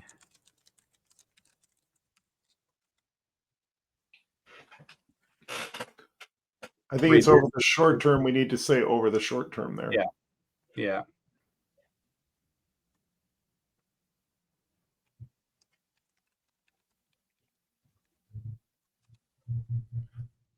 No, I think it should be that I don't know if we put it's lower fishing intensities over the short term. It would be lower fishing intensities reduced the median coastwide TCEY over the short term. Because the fishing intensities could be in place for the long term, but over the short term, the results are showing that it's reducing the median average TCEY, coastwide TCEY. Right, which is the objective that the commission wants to see over the short term. And then maybe something like, but does not realize the gains available at lower SPRs, higher fishing intensities, because that's what I'm seeing in this plot. It's like you don't get the benefit, you don't get the conservation on the low end, and you're also not getting the benefits on the high end from going up to a 52. Do we need to provide some rationale with this as to why this is the case? Just because if somebody reading this is obviously counterintuitive to what people would think. Do we need to explain why this happens? I think if we have both of those in there in terms of both conservation and the catch not being improved by lower fishing intensity, that we definitely want to note that it's because it's a short term, particularly if there are longer term at play. It's just because the MSE is supposed to be evaluating over the longer term, we are taking a look at what's happening at the shorter term as well. Oh But- boy, that's going to run into problems, because this is the argument Ian and I made for years, and all of you argued that no, we can't look at this in the long term. We have to look at this in the short term. So I'm just going to show you you. want to keep both in mind. Yeah, no, but is what where I I'm want at. to do is show you the long term, and it looks exactly the same. Okay. It's just a different value. This is Yeah. the long term. Oh, weird. Why? Because it's just, you're not able to take those large catches. The long term, yeah, the median TCY is greater in the long term, but the pattern's exactly the same. So I think that it might, maybe there's a little bit less, but yeah, it is more pronounced in the short term. And I think everything is more dramatic in the short term because of where we're starting from. Yeah. And the long term sort of evens things out, but we're still seeing the general pattern. But I think it's important to point this out. This is over the short term, as that is the direction of the commission, against my will, to show these performance metrics in. So yeah, I caution against trying to then relate TCY things against the long term, because I was burned for that for many years. Fair enough. Just experience teaches us a lot. Well, you have a couple of science advisors here who can just sort of, behind the scenes mention a couple things. Yeah, no, and I think that would be great. Yeah. The reality is we tend to think of in our lifetime or in our career time, and not what we might be doing for people 25 to 50 years down the road. Yeah, that's true too. Long term might be 14 years. Yeah, right. Forrest, do you have any suggestion how to phrase what's happening at the lower end, where the lower range of this keeps decreasing as well? It's not.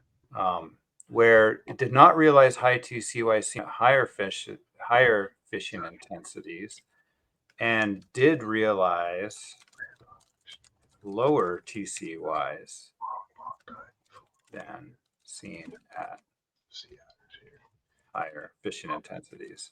This is a little bit rough, but I think it's a good point.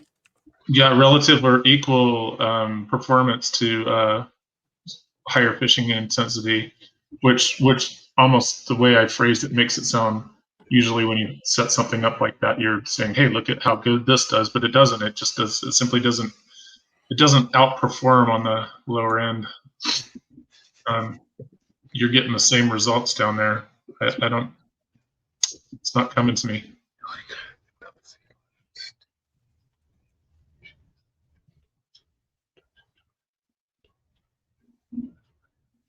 Is this something that should be highlighted in pink?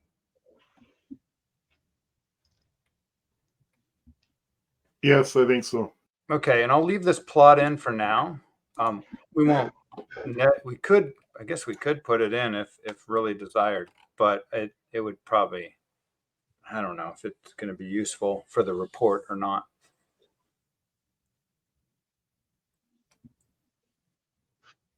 Well, without the illustration, I don't know that anybody would really. They'd probably look at it and go, I don't know what they're talking about, and move on. But All right, well, we can discuss this in the morning then.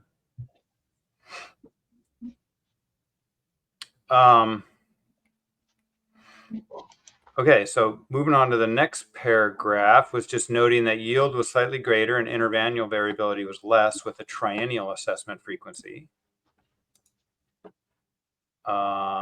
And was this across all 4 FPR values between 40% and 52%?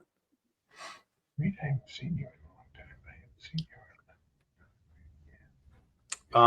This one was the discussion of the chance that the short-term spawning biomass will be less than the 2023 spawning biomass when fishing at SPR 43%.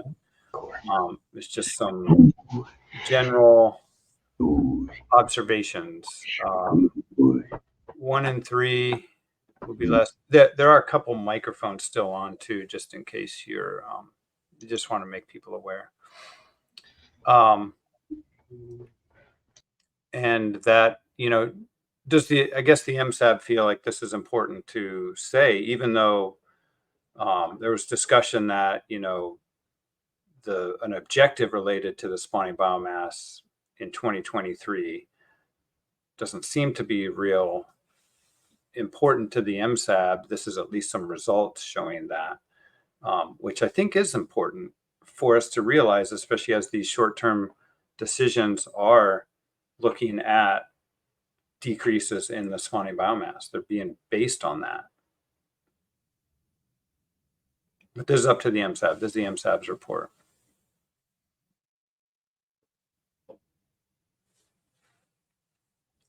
So could you run that by us again, Soriano?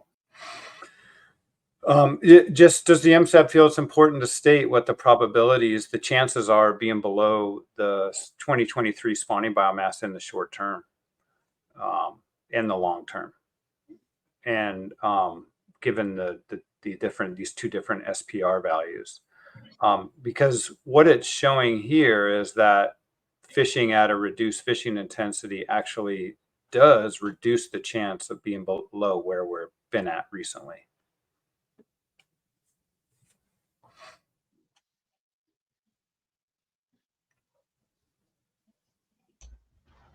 Well, you did say it, and it also gives some balance to the 2 bullet points before, where we talked about the TCUI not being enhanced on the low end, Yeah, or the high end for across SPR values, but maybe there is a benefit in this aspect.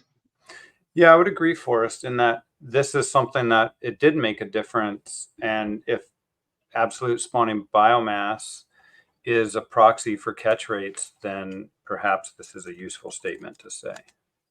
And as you said, a nice contrast to the above.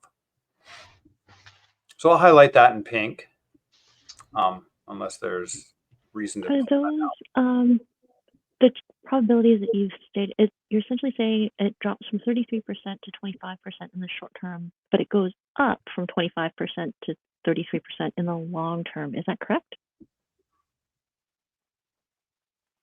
Yeah, in the short term, there's a higher chance than in the long term. And fishing reduced is probably 1 in 4. Oh, wait, I think this was supposed to be, I need to look at these. These aren't correct. I think you're right. Okay, backwards. Yep. Okay. That's incorrect. So I'll fix those. I think it was like 1 in 5 to 1 in 4 and 1 in 5 in the short. So the SPR, yeah, I'm pretty sure that's 1 in 5. I'll verify there. Super, Thanks thank for you. catching that. Would it make sense to put this in conjunction with the other statement that we're dealing with, like move it up just not? Well, because if there's a way to contrast those two, then and we have them separated by interannual variability. Yeah. With the general assessment. Yep, I can move it up and put it next to it. Sure. Or we could even, I don't know if we could combine them into a single paragraph. We could try, or we could say, put this one first and then 31, who say noting that paragraph, in contrast to paragraph whatever the MSAB noted. We could do something like that as well. We'll think about that tomorrow, about that, and going through the report. Once we get these paragraphs sort of, fleshed out, we can see. Is there some confusion going on? I mean, if you lessen your intensity of fishing, which means you increase your SPR, your TCEY has to drop, but also your volume biomass will increase. Because, I mean, an increase, you lessen fishing intensity, you're going to not be allowed to catch as many fish. Doesn't mean the fish aren't there. You're just not allowed to catch them. So your spawning will improve. Yeah, exactly. Maybe we should phrase it that way. Yeah, because I think it sounds like, we're not getting any kind of conservation benefit by having a less fish intensity. Sure you do. You're just not allowed to catch the fish that are there. What They're if actually we did? increasing. What if we? But the bottom line that everybody cares about is what the TCY is, whether it's higher or lower over time. I agree. No, I disagree. It's what's happening to the population. You know, if you want the population to increase, then you can't pressure them as hard. So you're going to have to reduce your TCEY. It doesn't mean you can make it higher. You're choosing not to make it higher. That's why you're fishing at less intensity, because you want to increase the conservation benefit. What if we tried to? What if we started this, taking Tom's comment, started this paragraph with that note, and then say these are the specifics. There's a greater than 1 in 3 chance that the short term when fishing a reference SPR, and the chance is approximately 1 in 4 for long-term spawning biomass. Fishing at a reduced fish, or at a SPR 52% reduce these chances, so resulting in a higher spawning biomass. And then finish it off with, however, lower or higher, lower. Did I mess it up? Yeah, lower fishing intensities. I did mess it up. Sorry about that. Did not realize, yeah, high TCY is seen at higher fishing intensities and did result in lower TCYs more often than seen at higher fish intensities over the short term. I think, Tom, that gets at what you're saying. It starts off with the obvious, trade-off between these things, or the obvious result, and then goes into some of the specific results here, and then also gets at Forrest's observation based on this plot down there, that there is some there's a lot of interactions here. There's a way to say it. What do you think about that? Yeah, that's fun. I just think people need to get the hint that, if you're choosing to fish less, so you're actually, there is a conservation benefit. That's why you're doing it. Yeah. Yep, I agree. Yeah. And so then I can delete that paragraph. That's all in one now, Forrest, if that's okay with you. And actually, I do want that highlighted. And then that's deleted, and then we go right into the triennial.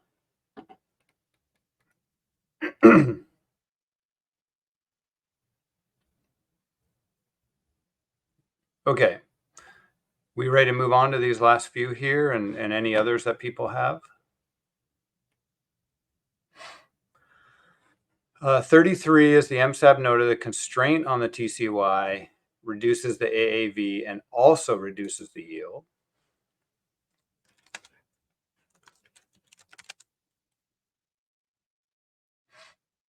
The MSAB noted that reduced FIST designs met the conservation objective, but resulted in lower yields and higher AAV.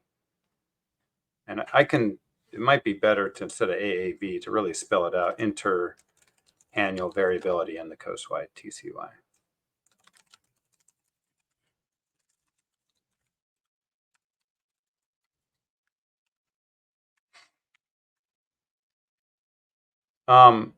I'm not sure if the MSAB wants to say this, but it's an interesting result that the SRB found.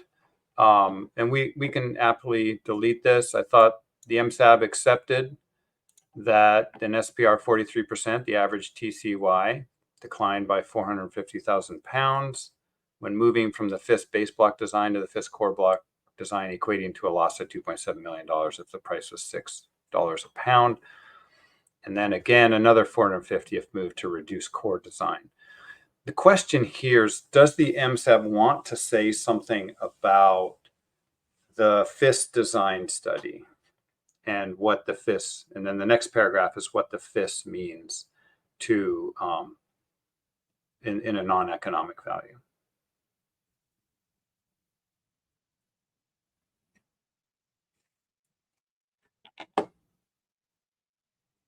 Or do you want to just keep them in for now and consider their removal in further discussion?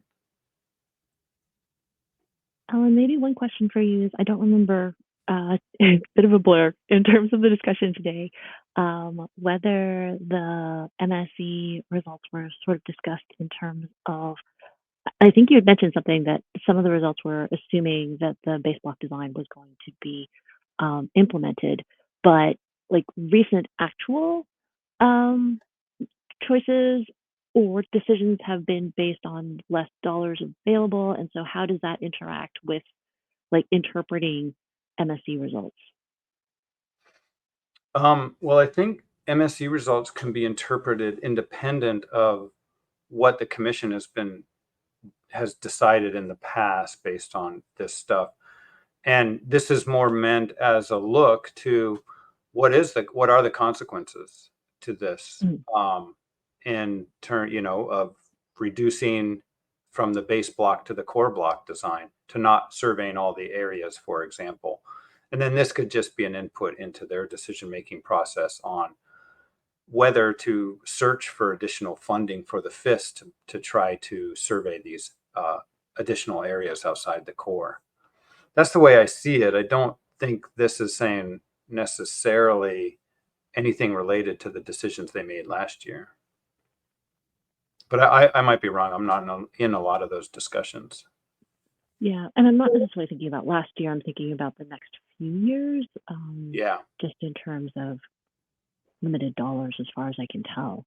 I know that there's discussions for trying to fix that, but I don't know what the probabilities are, like the likelihood is of being able to fix that, even in the 14-year period. Fingers crossed. Yeah, and I think that is, the assessment simulations are more a look on the next 3 years, what the consequences are, and then the MSE is in contrast to that. What are the long-term implications of this? So if it's just another way, another additional, I guess, look at it in some ways. So I'm not sure exactly how the commission would want to use this information. But if they're trying to figure out, a more consistent funding for the survey, then this might be a way to look at that and say, if we did this all the time, we would have a benefit.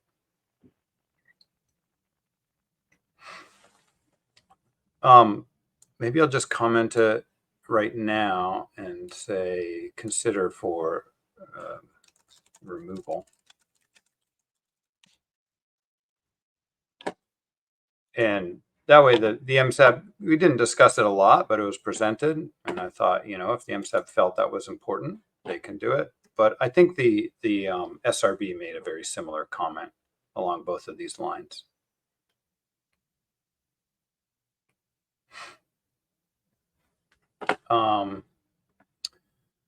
Okay, so the MSAB noted that decision-making variability is an important component to the MSE, but it's difficult to model. This is just if the MSAB wants to make a statement about decision-making variability in any aspect. We can keep that in. We're out.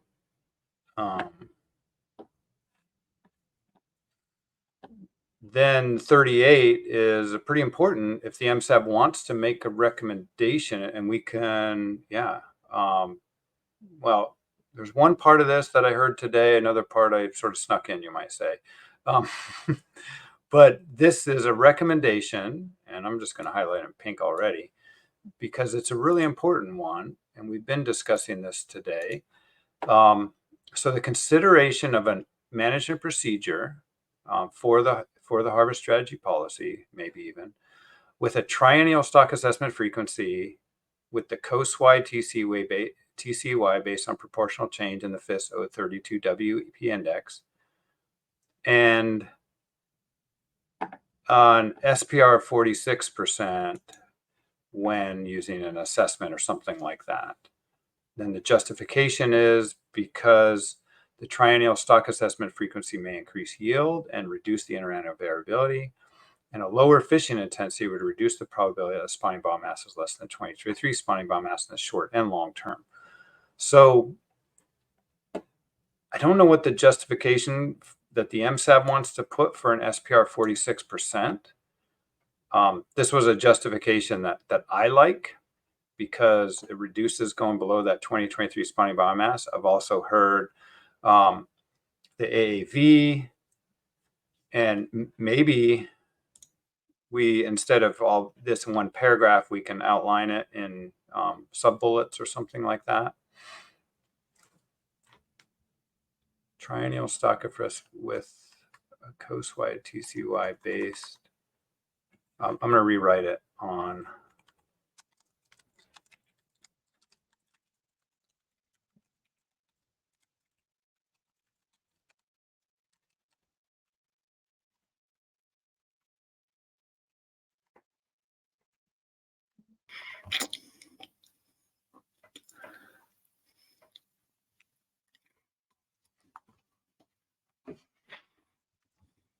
Okay, so there's two aspects to this in terms of the first part of this recommendation. One, is the MSAB, well, first, I guess, does the MSAB want to make a recommendation on a change to the reference, to the management procedure producing a reference TCY? And if so, there's two aspects here. One, moving to a triennial stock assessment frequency and an SPR 46% during assessment years. And then the empirical rule of proportional change in the FIS 032 WP index. And then the justification for that follows. Well, I think, Alan, what you've written there accurately reflects the concerns of the commission the last year on why they chose to do what they did. So I think it's pretty accurate what you've written there. Mm. Any other thoughts on this for right now?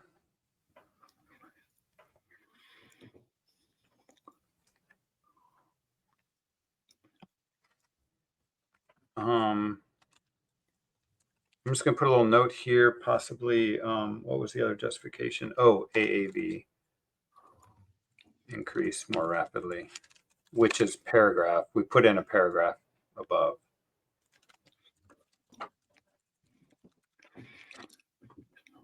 Okay, so we can think about that one. I think that's pretty important, or it can be deleted if wished for. And then the final thing is, I wasn't sure if the MSAB wanted to make any recommendations for further evaluations of the following MP elements. And that, things like, did they want more evaluation of constraints, a wider range of SPR, different control rules, things like that. I didn't really hear much coming out today other than that potential control rule at low spawning biomass. There was also trying to understand more of, are we really making gains if, reducing the TCY when the spawning biomass is low? How much is that helping? Trying to understand that a bit more. There's some things we could do. But if there's anything that the MSAB wants to recommend in terms of future evaluations, this is the spot to put it in. And we don't have to put that in now, but have a think about that. Yeah. But that's really all that I thought would be useful for the report. Is there anything that was missed here? Anything people want to take out right now, or do you want to mull over it overnight? I think what you've got there, I'm in the mulling category. Yeah. Go ahead. I was going to say I'm in the mulling category. Yeah.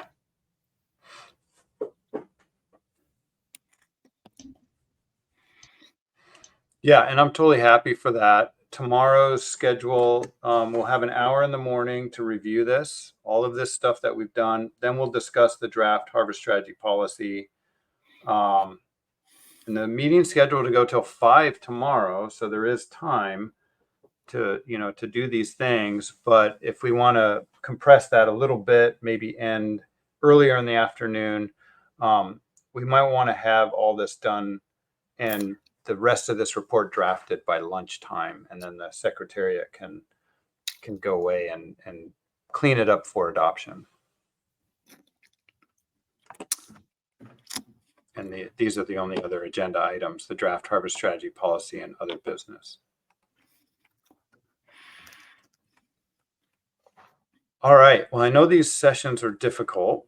because this is a really important part of it. And you're trying to summarize the day and still have discussions and things like that. But come in the morning ready. If you have paragraphs to add or want changed, we can do that in the morning. I'll just clean this up a little bit, make sure everything makes sense, and then send it out to everybody tonight. And then you can have a look at it if you're in the mulling mode. Sounds like a plan. Thanks, Alan. Thanks, Alan. No problem. Any other comments before we break for the evening? Just that you're awesome, and we love sitting and doing this stuff with you. Oh, good. I wish it was in person. I really do. I miss all of you, and I love talking to you between breaks and stuff like that. And sitting in my office all alone is quite lonely. There were times there where I've been talking for like a half an hour. I'm going, is anybody even listening? I don't know. All right, see you tomorrow. All right. Good night, Thanks, all. everybody. I'm going to stop sharing. And yeah. And thanks, Pete. See you, Alan. Thanks, Alan. See you in the Yeah. morning. We'll see you everybody in the morning.